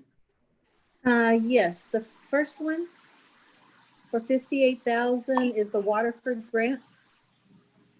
Thank you, ma'am. So 58,000. Yes, and the second one is controlled assets, 35,000. You know, you can get back to me. I have no problem approving this if I could just know which one we're instructional. Okay. You know, because Will do. I was just curious because I couldn't find anything that said instruction there. So thank you, Mr. Chair. I have no problem approving this with Ms. Pekarsky just getting back with me.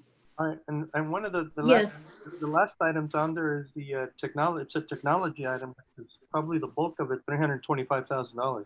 Mm-hmm. But I didn't know if that was additional, sir. So, Yes. but that's all I had, sir, on that item. Okay. All right, Ms. Pekarsky, if you'll get back to Ms. Brigham on that. We will. I would just like to say that on the board back packet from the 10th is a complete list. Mm-hmm. But I'll tell her how these amounts were grouped into this amount. Thank you so much. I appreciate it. All right. Thank you. I'll I entertain move a that motion. we approve item A4. Second. 5A4. You have a Oh, thank second. you. 5A4, thank you. All right, we have a motion and a second on agenda item 5A4. Sonia? Yes, Ms. Brigham, Yes. Mr. Coronado, Yes. Mr. Payan, Yes. Mr. Rodriguez, Yes. Mrs. Searles, Yes. and Mrs. Trout. Yes. Motion passes. All right, next agenda item. 6B1, approval of tuition waivers for inter-district transfers to Canadial ISD.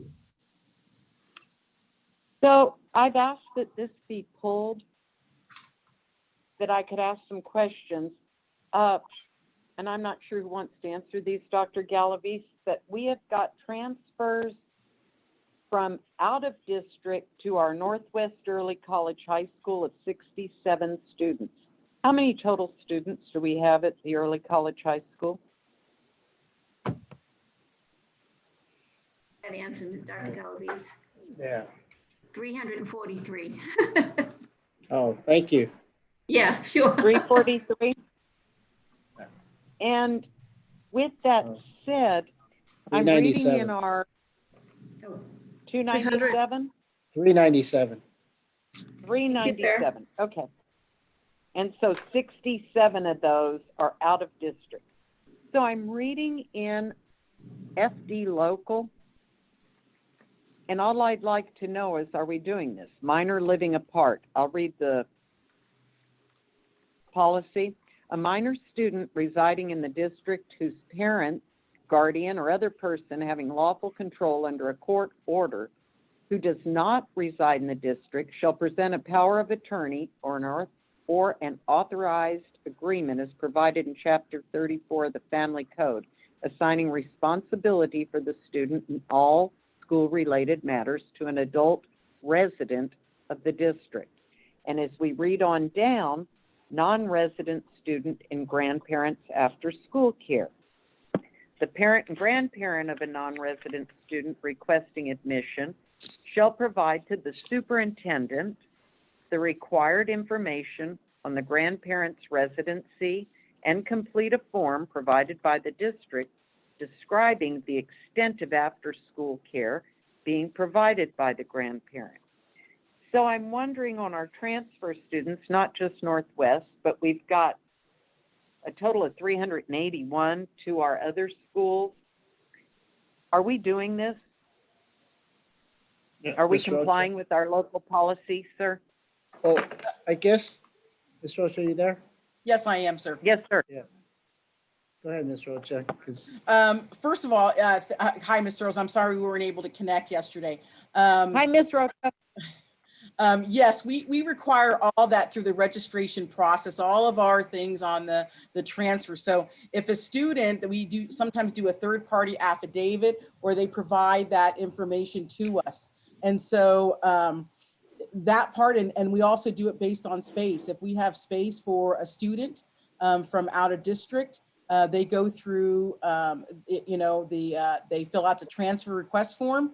And if we have space and it's approved by the principal, then we allow those students to come in. Dr. Reyes, you're more familiar with some of the registration on the third party. Am I correct on that? I just want to make sure I am correct. Yes, yes, you are correct. And then on third parties, we also verify through the parent liaisons. So we may not ask for it on a yearly basis because it can continue until they change it, but we do verify. So yes, Ms. Great.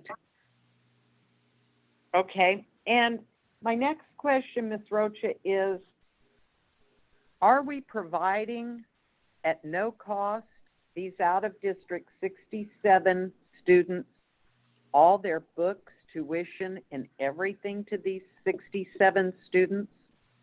Once a student enters Northwest, the district does pay for all their books and that they are required. So once a student is accepted to Northwest Early College High School, whether an intra or inter-district transfer, we do pay those costs. Yes, ma'am. Well, these are all out of district, and I find I'd like to see a policy possibly brought forward to the board to stop that practice. I feel that's a gift that we could be using for our own students. That if these out of district students want to take advantage of our school, that's a good thing, and we get their day money. But I think that somehow we should have a tuition component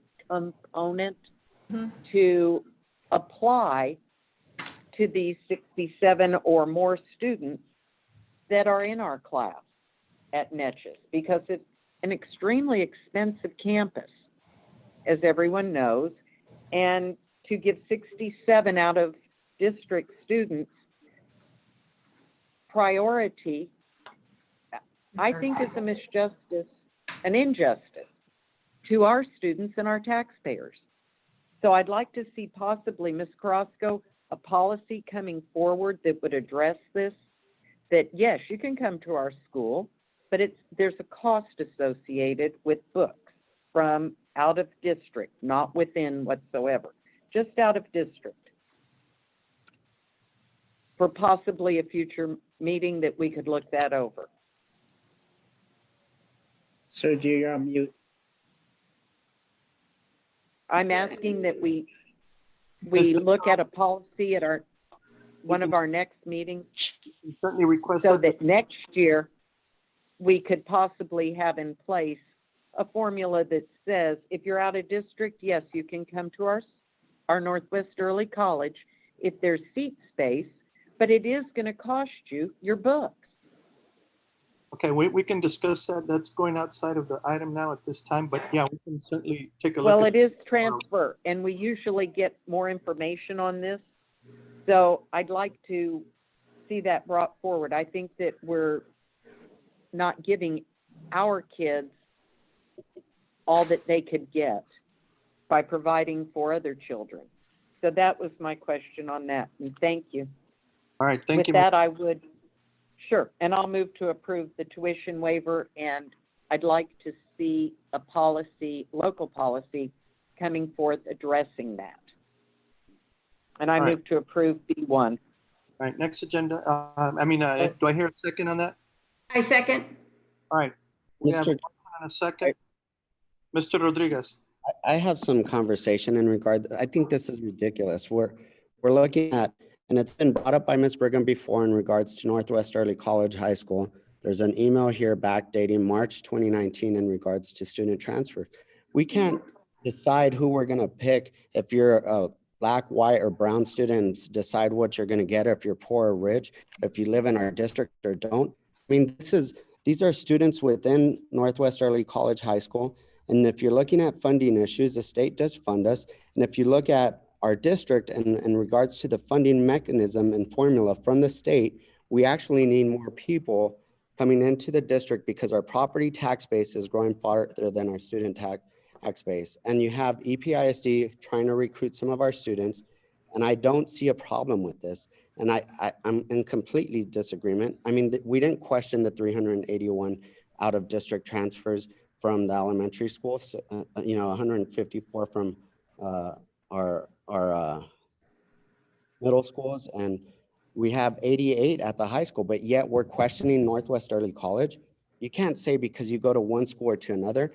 We're here to educate any kid that comes into our door, and we need to make sure we educate them to their full potential and not discriminate where they come from or how they got here. And I'm tired of it. This isn't the first time we've heard about this agenda item in regards to Northwest Early, and I completely disagree. All right. Mr. Chair, Mr. Chair, Ms. Mr. Brown. Chair, I do understand that our students are very welcome in another school districts as well. I don't see why not. We should open the doors to the rest of the students that they would like to come to our school district as well. So talking precisely to Northwest Early College. So my question is, are they accepting in Northwest Early College and Valle Verde and another school districts? At this point, some school districts are open enrollment. I believe Ysleta is open enrollment, and I believe Socorro is open enrollment, and EPISD. So if they're open enrollment, if they have the space, they're allowing students to come in. But So I guess with funding, we get paid for a Texas student that comes in Sure. as a transfer. So then I don't see why not. We should open the doors to another students that they would like to come to our school district, since our students are very welcome in another school districts as well. Right. Mr. Chair. Mr. Chair. And that goes back to my point that I've been addressing before. We need to get our kids into Northwest Early College High School. I know I've been pushing for this from trying to get kids from Davenport, Childress, and Garcia, and to get them into this. Why we wind up with 67 open spaces is, to me, and I don't want to be critical, but we've got to recruit these kids to take advantage of this opportunity. And I agree with Mando. If we don't fill it up, we're discriminating against kids that want to have that potential to go into early college high school. And if we don't, they're going to leave an open space and we're going to lose that funding. I agree with Dr. Galaviz. We're going to get funded by the other school districts or the state anyway. So I disagree with this issue of not allowing out of district students to come in. If Mr. Payan, I didn't mean not to allow them. Let them come, but for us to pay for their books I understand what you're issue, saying, not but you're letting 'em still, go. you're Thank you, still sir. putting a limit on them. All right, Mr. Chair? Ms. Brigham. Yes, I think that when I talk about the SIPs, I think some of the things that I'm going to be talking about the SIPs will talk about what Mr. Payan and what Ms. Searles is saying about objectives that are in the campus improvement plans. And I think some of those might put ease to all the board members once we get to that agenda item. All right. All right, thank you, Ms. Brigham. Anybody else? Just a real quick comment. If you're looking at that 397, from my understanding, we're supposed to have 110 capacity at each grade level, which would be 440. I agree. We need to make sure that we increase the recruitment efforts within our own district, but we shouldn't discriminate those from outside if we have the availability. And also we have the potential to grow this. And I know we're getting off topic, but that's why we should infuse this model at the high school. All right, thank you, Mr. Rodriguez. All right, yeah, you know, our neighboring school district, some of our kids in the past have gone over to our neighboring school district and they don't get charged tuition. They're open enrollment. Isleta went open enrollment, I believe, a year or two ago. Well, you said you want to charge them money. No, for their books. There was no talk of tuition, none. All right, for books. Yeah, I don't understand why we would discriminate if we're allowing them into our school, why we would not treat them like the other students that are enrolled in our in the school. Well, because our taxpayers are paying for it. That's why. But we also get part. And it takes away from, yes, we do. And there's no problem. I really don't appreciate y'all twisting this on me. There's no problem with the children coming to the school. The problem is that we as taxpayers are taking away from our children, and we need to recruit higher, heavier from our own schools, from our middle schools. It's a wonderful program, and for us not to be giving our students, our children, local kids, and even maybe the Anthony kids as well, an opportunity is, I see as discrimination. That's the way I'm seeing it, that we're taking from the mouths of our children to allow the others to come in. But that's obviously a difference, and I've already made the motion to approve. All right. Okay. Anybody else? I just go back, why weren't the other, I mean, there's several other, in the elementary schools, middle schools, even the high school has more, but yeah, we didn't have that communication on that. And if Ms. Searles wants to bring a policy to discriminate against these kids, I would like to look at open enrollment. Because if you look at the funding mechanism, we actually need more students and it helps out the district because our tax base is growing faster than our student population growth. And this is something to look at, and we've had that discussion before. This ain't nothing new, but it's always Northwest Early College High School. And we're not, out of those 67, they might not be in El Paso, they might be in Anthony, they might be in Socorro or Isleta. Those aren't, we're not discriminating. If we create a policy to discriminate against those kids, and that's something else, and I will stand against that. All right. Yeah, and I agree with some of the comments from Mr. Payan and Mr. Rodriguez. We do need to try and recruit more students to Northwest Early College from within. But if the space is available and other kids want to come in and take, why not? And we, you know, I disagree with having to charge them for the books and treat them differently, you know, and then have our kids that go to one of the neighboring school district be treated differently. I don't agree with that. So, but you can bring it up, Ms. Searles. All right. And Sonia? I just wanted to add. There's no second. There, seconded. Yes. Seconded. I had the floor real quick. If we recruit to the Northwest Early College, we're also losing kids from our high school because that's where they would come from. So we still need to look at how do we get more students within our schools due to our tax base growing faster than our student population growth. And I'll leave it at that. Thank you. All right. Okay, we've exhausted this item. Sonia, poll the board. Yes, sir. Ms.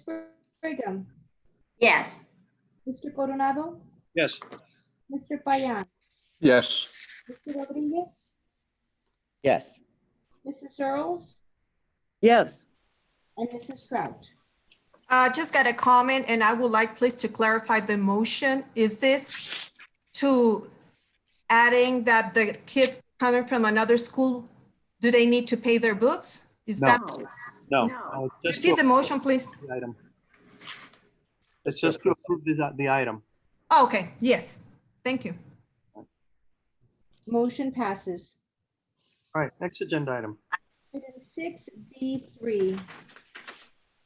Approval of the 2020-2021 application to TEA re-optional flex school day program. Dr. Reyes. I move. But I thought we pulled that. Thank you. Andrew, can you put the presentation up, please? There you go. Thank you so much. Thank you. All right, administration pulled this item, so Dr. Reyes. Yes, sir. And the reason why it needed to be pulled is in the past, when we would apply for this application through TEA, it was done with a public hearing prior to board approving it. And the application has now changed. I'm not sure if it's because of COVID-19 and we can't hold a public hearing in the traditional way, or if they're just going a different way with the application. But the requirement now is that we must have a board presentation of the progress that we have made with our optional flexible school day program. So the flex option. So as you can see, I have a PowerPoint here, and the goal of this program is basically to improve graduation rates for students who are in danger of dropping out of school, who have dropped out, or who are behind in courses or credits that they need to make up as quickly as possible because they are in danger of dropping out. The other one is that if they attend an early college high school where classes can be offered before or after the regular school day. And so again, a public hearing is not required. It is a presentation. So I'm going to make this as brief as possible, but I wanted to let you know on this first slide, these are the eligible students that participate in this program. Yes, in this flex option. And so as I read before, anyone that is in danger of dropping out, has dropped out, has become part of our program. If you can go ahead and go, Andrew, to the next one. So we have two pieces to this application. The first one is Northwest Early College High School. It is required for the early college high school to submit with the application because of the fact that if they have a student that may not be able to fit in their schedule during the regular instructional day, they may have to take a class, a college course, let's say on a Saturday. We have to be able to provide them that opportunity, and we can do that through the optional flexible school day program.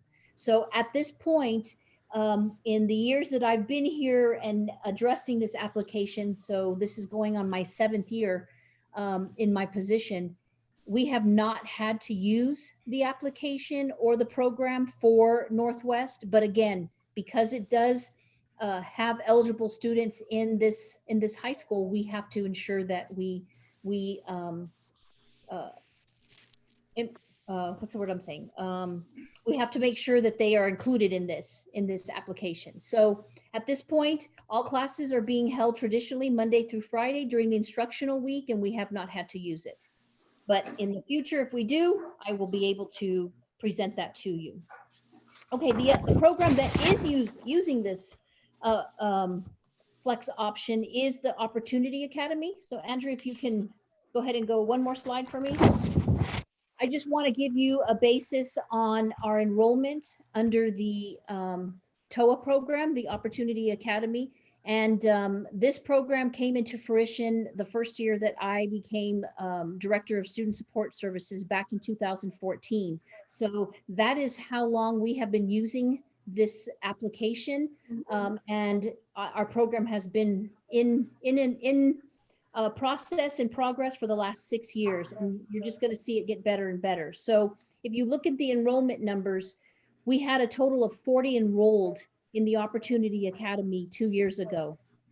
12 of them were also enrolled in the STAR or the IGC, meaning that they did not have, they have not met all of their end of course state requirements for testing. And so those students enrolled so that we could support them and provide them the project as allowed by the law, and we were able to help them graduate. They had met all their credits, but they had not completed the state requirement for testing. So we were able to help them. From the entire year of 2018-19, we had 55 credits that were recovered from all of these students, especially the 40 that were enrolled for TOA, meaning that however many credits they were deficient in, they were able to, the next slide will tell you this, they were able to graduate and earn their diploma. So that was 2018-19. Shifting to last year, we had 38 that were enrolled for TOA and 3 that had STAR IGC requirements to meet. And so of those, we had 82 credits recovered. So you may be wondering, why is enrollment lower in 2019-20 versus 18-19? Well, the reason is because those students actually had more credits to make up in order for them to earn their diploma. So it took a little longer for those students. You need to understand that in this application, we are allowed and binded by 28 students per teacher. We currently have 1 TOA teacher and 1 instructional aide over at the Opportunity Academy at the Lone Star building. And so we can only have 28 students in enrollment at one time. So as a student earns their credits, gains their diploma, and they leave our program, we can then put another student replacing that placeholder, and then they're able to start their credits. So as you can see, from one year to the next, we almost doubled our credits. And so I'm very proud of the staff that's there, because they look at this and they want to do more, and they want to ensure that kids gain more credits. So we'll be able to tell you that next year. Currently, we do have 28 students enrolled, and there is a waiting list. There's a waiting list from Canadial High School, and then we also have some students that come off the street that are age 22, 24, 25, that are also wanting to go back and gain their diploma, so earn their diploma. So we are looking at saving some slots for them as we go, because the wonderful thing about Canadial is word of mouth. And so as these kids graduate and they feel and get and be successful, then they talk to their primos and their primas, their neighbors, other fellow friends, and they come knocking on the door to enroll. So again, we do have a waiting list currently for enrollment this year. So hopefully with the pandemic, we'll be able to be more successful, as these kids are, most of them are doing remote learning at this point. Go ahead, Andrew. So the next slide tells you about our graduates. And so in 2018, if you look at the blue graph, there were 9 students that actually graduated, earning all of their credits that they were lacking. And then we had 12 students that, due to the IGC, that they were able to graduate because they met their projects and completed their state assessments, which then allowed them to graduate. So that was in 2018-19. Last year, we had 16 graduates, 16 that were able to participate in graduation last year. 16 new lives that were changed because they got their high school diploma. We also had 3 other graduates that, due to IGC, were successful in meeting their projects and their state requirements and were able to graduate. So we had a total of 21 in school year 18-19, and then we had a total of 19 in 19-20. So very successful, because each one of these lives counts. And it's wonderful to see when they graduate and they walk across the stage. They didn't think they would. So we're very proud of them at this point. The last couple of slides are more qualitative data than they are quantitative. Our TOA teacher strives to improve the program as much as possible. So not only do we look at the quantitative data, but we also ask the students at the end of the year before they leave. It's kind of like an exit ticket where they complete a survey.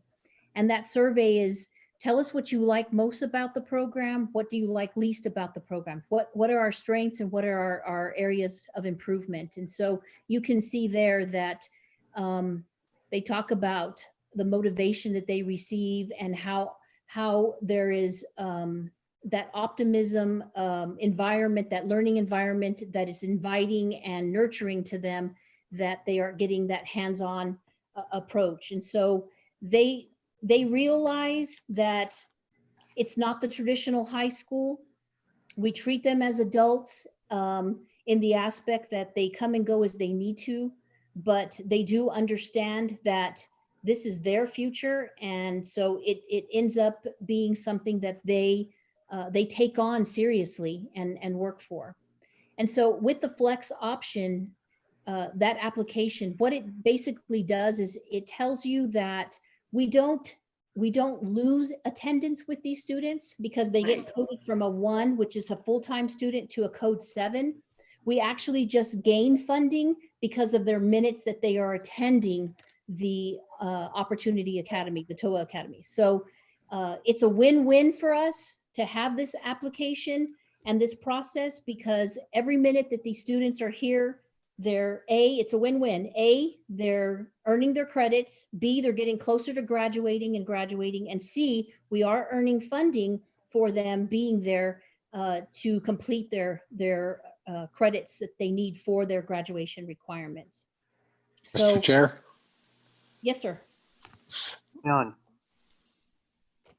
Mr. Then Chair? go ahead. I'll just show you the Payan, last go ahead. slide. Oh, I'm sorry. This is the last slide, just where parents were making some statements to Mr. Payan. Sorry, I didn't mean to interrupt you. And we did ask parents. We also surveyed the parents about how they felt about the program, what we could also do better in. So I just wanted to provide you some information, quotes of exactly what parents were saying. Okay, that's the presentation. All right, thank you, Dr. Reyes. Mr. Sure. Payan. Yes, two questions, Dr. Reyes. How many kids do you have on the waiting list, and why can't you expand that program to include those that are on the waiting list?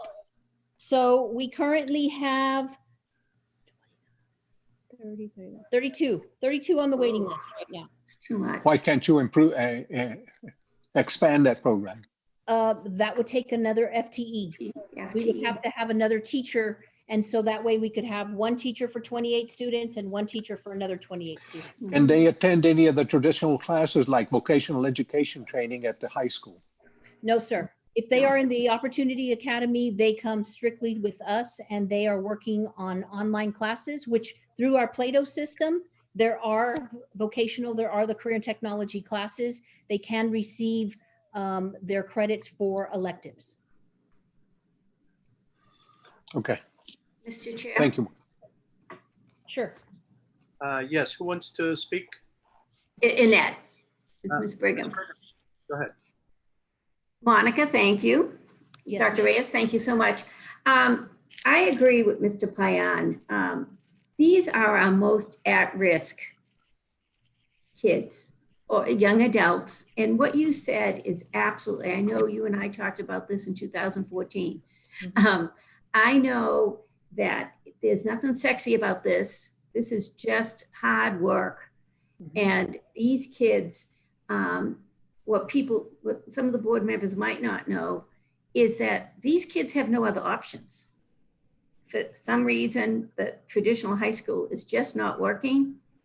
And I think it is, I don't get it that we're not, and nothing on you, Dr. Reyes, but I think, we need to see this, this as a need coming up through the district as far as an additional FTE.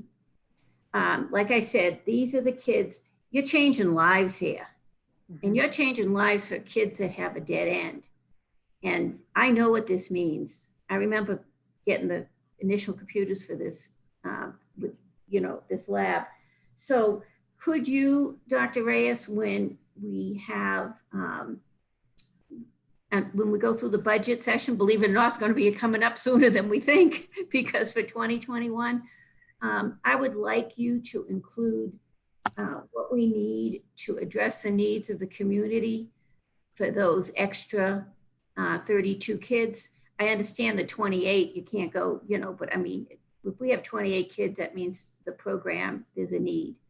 And I want to thank you and thank the teachers. And this changes lives more than anything else, because these kids have already given up. Correct. And so we know who they're, what they're doing, Dr. Reyes. So could you please do that? Absolutely. For the next budget session, and I'd like the board to look at that. Thank you so much, Mr. Chair. Thank you, Ms. Brigham. Anybody else? No, I just, Mr. Chair, I just wanted to comment. You know, this is what we're here for. You know, trying to change the trajectory of many of our kids in our community, and even adults. Anything we can do to provide that opportunity and grow that is extremely rewarding. And I thank staff for what they do in this room. Mr. Chair. Mr. Payan. Yes, I'd just like to thank administration and Monica. This is a great program. Believe me, it means a lot to kids like that. So thank you for the great work that you guys and Dr. Galavis and all your staff. Thank you. Thank you, Mr. Payan. Anybody else? And I would like to, Mr. Chair, definitely I would like to congratulate Ms. Monica, Dr. Galavis, all the schools district, and of course, that's our responsibility. That's why we are here, to oversee and overview for the welfare of the students. So thank you very much. And also I would like to ask you, Mr. Chair, I'm here in YouTube and I see that there's some public comments. Can we please read it? Can we see it? I could see it on YouTube in my other computer, please. Actually, you can't. See, it's gotta be email. Emailed. And the emails. Do we YouTube have any? is for YouTube is for public. Yeah, do we have it, Watch a Dr. movie and Galavis? have chat. No, ma'am. As far as I know, no. And let me tell you, I don't like this program. And the reason why I don't like it is because this is what we should be doing in public schools, is working ourselves out of this kind of a program. You're right. And the more these are kids that have made adult decisions in their life. And so, again, I understand the need today, but our systems need to be better in those classrooms. So as Dr. Reyes knows, and our nurses and the counselors, so we can give them that full wrap services when they are encountering those adult decisions, that we can give them the full gamut and then help them with vocational or CTE, that there are avenues rather than dropping out of school, and that you could go this route. So yeah, I applaud Dr. Reyes, and again, and when I go into that lab and I see these kids working, and because it is on your own, it's on your own. They learn on their own, and these kids are the ones that understand the ramifications for the decisions they've made. Right. So, but again, it's my job. I want to work myself out of a TOA lab and add to our classroom. But again, I understand the need today. Yeah. All right. Thank you, Dr. Galavis. Anybody else? You know what? And I agree with Dr. Gleason. And part of the problem that we have is because we don't have as many, I guess, work hours or FTEs for counseling. And so that's one area that I think we really seriously need to look at because of those issues. Absolutely. Our counselors are not doing counseling work. They're doing other Exactly. besides counseling. So Get on your list too. we brought this up before. We really need to work on those issues. But Dr. Reyes, thank you for your work. The question I had is, I know the migrant program is absolutely different than this, right? I'm sorry, say The again? migrant program, the migrant students is actually different than this, right? Yes, yes, sir, it is. And how many do we have in the migrant program? I know it's, I think they're hovering at about 100. At about 100? At about 100. Wow, that's incredible. I wouldn't have thought of that many, but we do. And I saw some similar programs. Yes, these people are kind of similar situations, but different. Exactly. That's exactly right. I got you. They're same time constraints, issues, but on different basis. So, you know, and I agree the migrants is because of a need to survive on living expenses for their family. And so I just saw a program that in the Arizona program, what they're doing. And so with the migrant program. And so I really do think that, you know, this program y'all are doing is great, but we do need to work harder on our counseling issues to try and get our students from being in those situations. But thank you for the work you're doing. And, you know, we can take a look at that in budget season and see how else we can help out. All right. Thank you. I appreciate it. Thank you for your support. Thank you for your work. Anybody else? Mr. Chair. Mr. Rodriguez. Sorry, I'm actually at the district and my computer went out because I don't have a place to plug it real close. But I just, in regards to the comments, I think if we could probably have staff in the beginning, just direct them to the policy. Or We already do, sir. No, I'm Dr. Galavis. What I'm asking for is on the YouTube, if we could just put a link. This is what not the commissioner, but the governor has requested, and some of the others, and then that way they could look at those guidelines to provide that comment. I understand, you know, YouTube and some of the other, let's say Facebook, if it's live, I do look at those comments, but I think maybe we could redirect them in regards to if they did want to provide the comment. Okay. Yes, sir. Thank you. There are some comments, Dr. Galavis, in live streaming. Are we talking about TOA? Are we going to accept the optional? Absolutely. I didn't think we had to approve it, sir. Yes. Yep. Yes, you do have to approve it. It does need to be approved. Yes. Okay, then I move that we approve the TOA. second. Thank All you.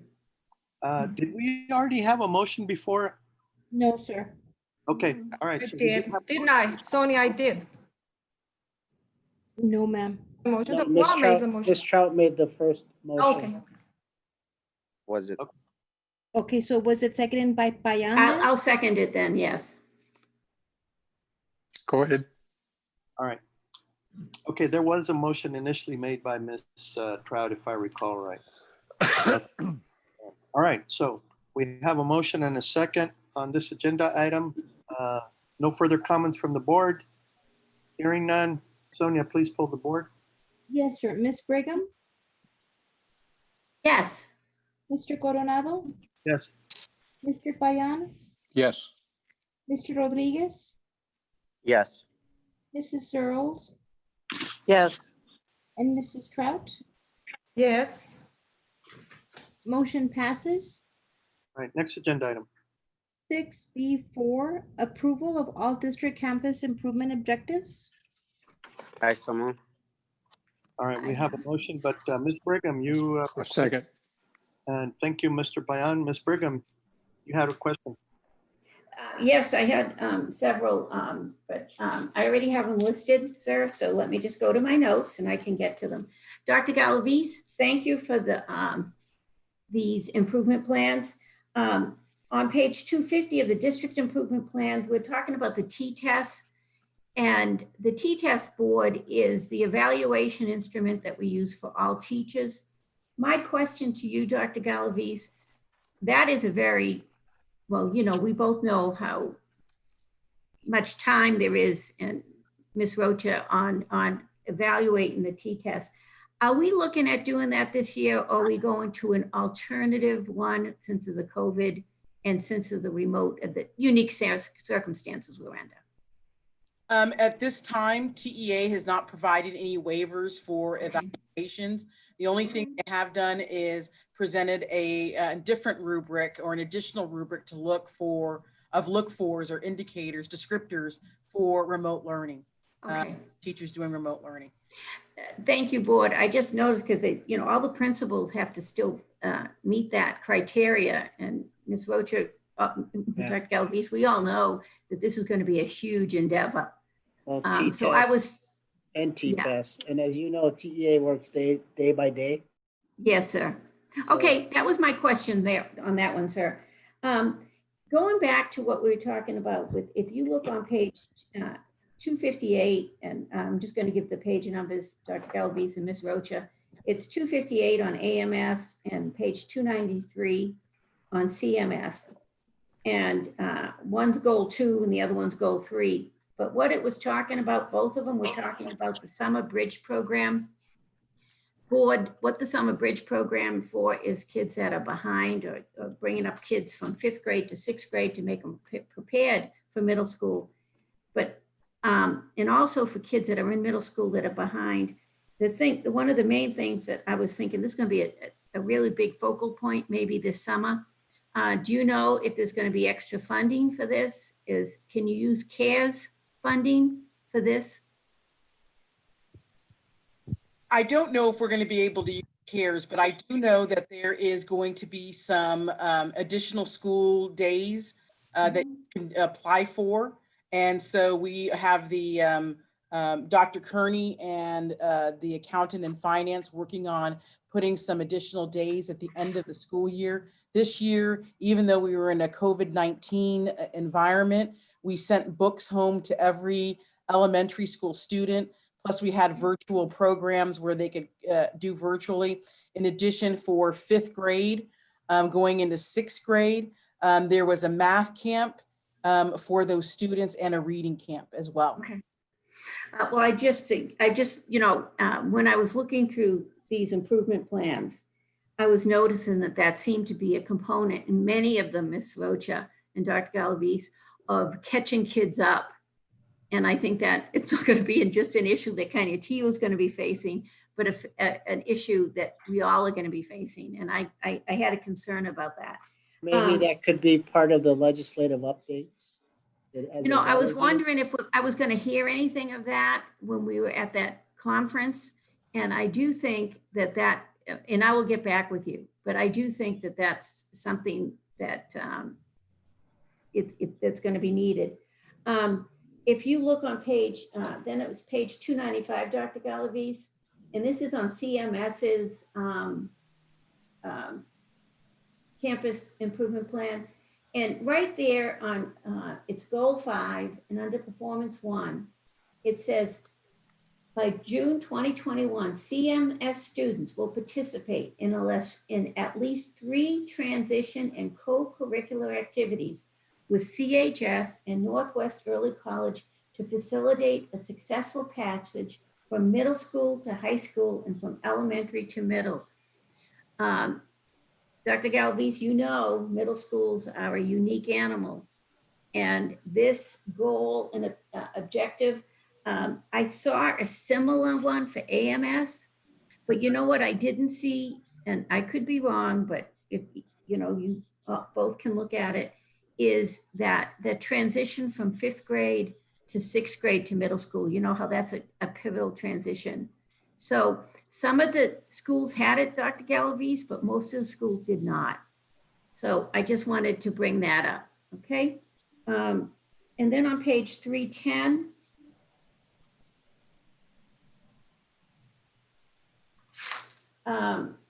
this was Garcia. They didn't have I don't know how to explain it, like a directed or, the other campuses like listed activities. But one of Davenport did excellent in career ed. And a few of the elementary schools did too, but they were still lacking a lot. And that's a goal of the district. It says goal 3 of the districts is to enhance student character and drive towards a career and profession that benefits a community with diverse career experiences. And it's from pre-K to 12. And I know we did it at elementary school at a 6-week basis. So I did think that was lacking in goal 3, Dr. Galavis. Yeah, viewing it now, I'm seeing it also too, Ms. Brigham. And so we can work with that principal. Oh, because no, that's why that's exactly why Dr. Galavisa told me to just present, you know. Right, and- right. Yeah, and I know you will, that's why I'm, that's why I'm doing this. And then one of the things that both CHS, well, Netches put in about, they said to have at least 2 meetings with middle schools. And going to what Mr. Payan was saying, you know what? One thing I know about middle schools, you have to tell them, then you have to tell them, then you have to tell them again, and then you have to show them. So I really think there could be some more meat in the recruitment efforts at the Northwest Early College. Now, what I did notice is that AMS and CMS does have some transitional meetings. But in the one thing, I thought that it could go under the same goal. It's the next goal, which is goal 4, Dr. Galvez, building meaningful partnerships in their empowerment and engagement in their child's education. Under goal 4, I thought that would be an excellent place to put in that recruitment effort, Mr. Payan, for AMS, for CMS, and for Northwest Early College. So that's the issue. This is such a wonderful, wonderful program that if we could get a lot of our kids, because a lot of our kids are socioeconomically deprived, you know? And so what I'm saying is I think we could, since we have 2 goals, and I didn't notice that until this year, Dr. Galvez, we have 2 goals that feed right into Northwest Early College and the 2 middle schools. So that's what I noticed, Ms. Rocha, on that. Right. And I think in answering that question that you and Mr. Payan brought up, I think one of the things that we're going to see a benefit is with the CREED initiative with the math and algebra. Exactly. It's going to exactly those kids that traditionally have not been in GT or advanced academic programs and allow them that opportunity to get that rigor in Algebra 1 prior to going and maybe hopefully instill more confidence for these students to go. Exactly. And I want to give kudos, Dr. Galvez, also to AMS because they specifically talk about increasing the TSI. And board members, that's the ability for kids to be able to pass that math component so they can go into Northwest Early College and graduate not only with a high school diploma, but with an associate's degree. And that's what so many of our kids are lacking.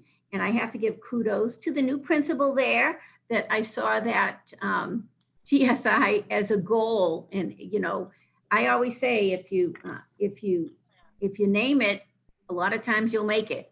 So Dr. Galvez, thank you for this opportunity. I know I wrote to you and I agreed with what you said for me to just bring it up since it was, I think a lot of the improvement plans were very good.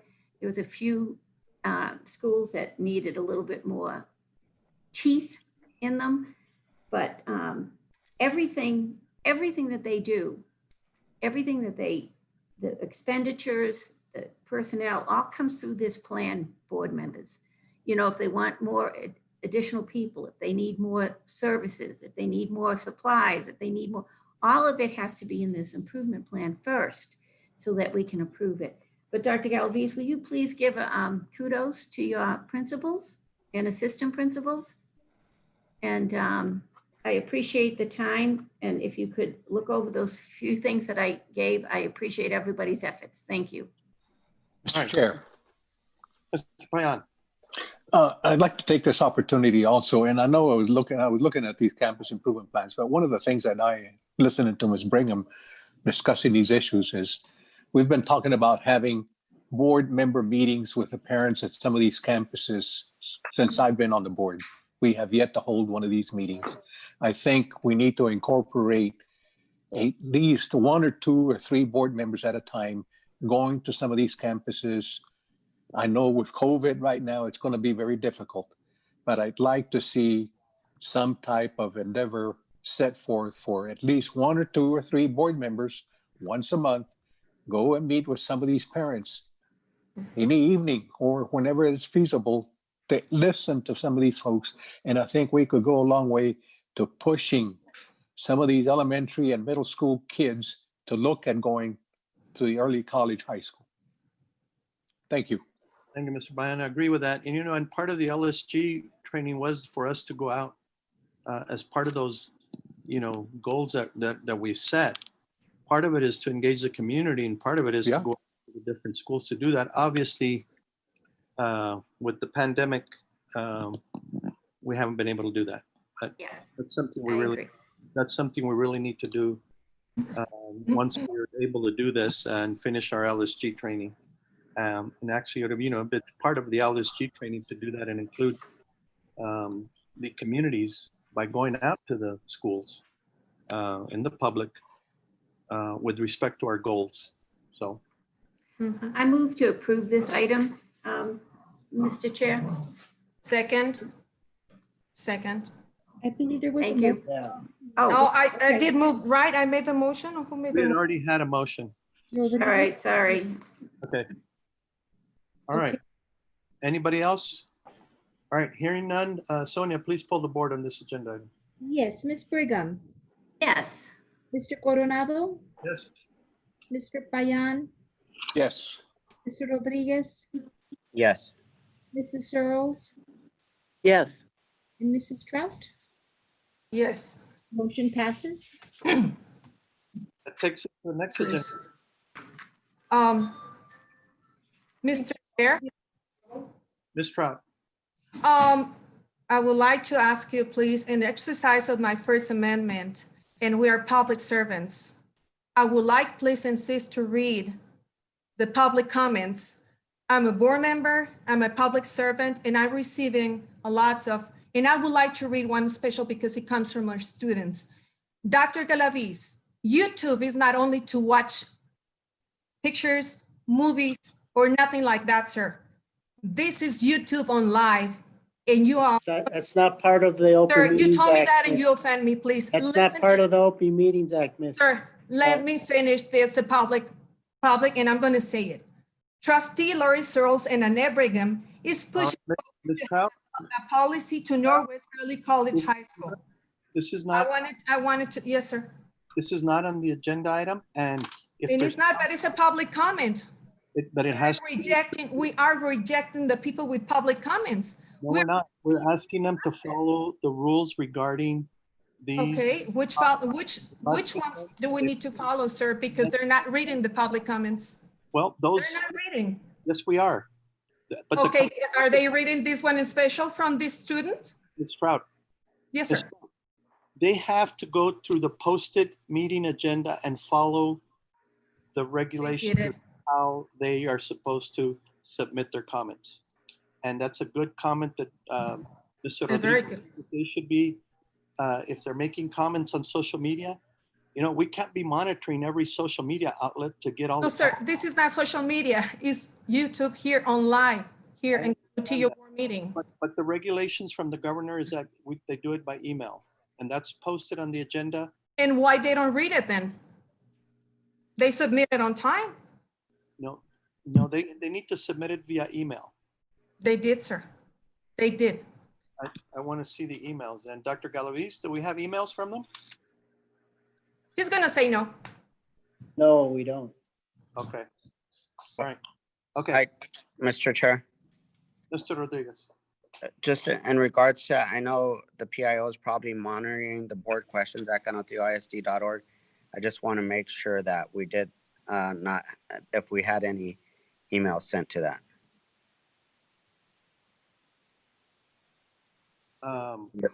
Adjournment is the next item. Yes. So I would advise the board to No. stick to the agenda. Well, I just wanted to let them know that the Northwest Early College High School, them are pushing for another agenda that they would like to block transfer students into the common or campus. Mr. Chair. I just wanted to let you know these two board members are doing that. Thank you. That's not appropriate because it's not a comment that has been submitted through the email system for the district. So, and we are not, and it's not pertinent to any other agenda item. So, Thank you, sir. I appreciate Mr. that. Chair, Mr. Rodriguez. I just want to make sure that there hasn't been any comments emailed to boardquestions@canotio-isd.org. I hope on the future meetings, what we do is put this at the beginning. Any of the agenda items that would be appropriate. Andrew, do we have any comment? None related to agenda items. Okay. All right. Then that takes us to the next agenda item. Sonia? Which, Yes. before adjournment, what I wanted to do is ask on the next special board meeting if we could have an item on there that deals with the COVID-19 updates. Good idea. Thank you.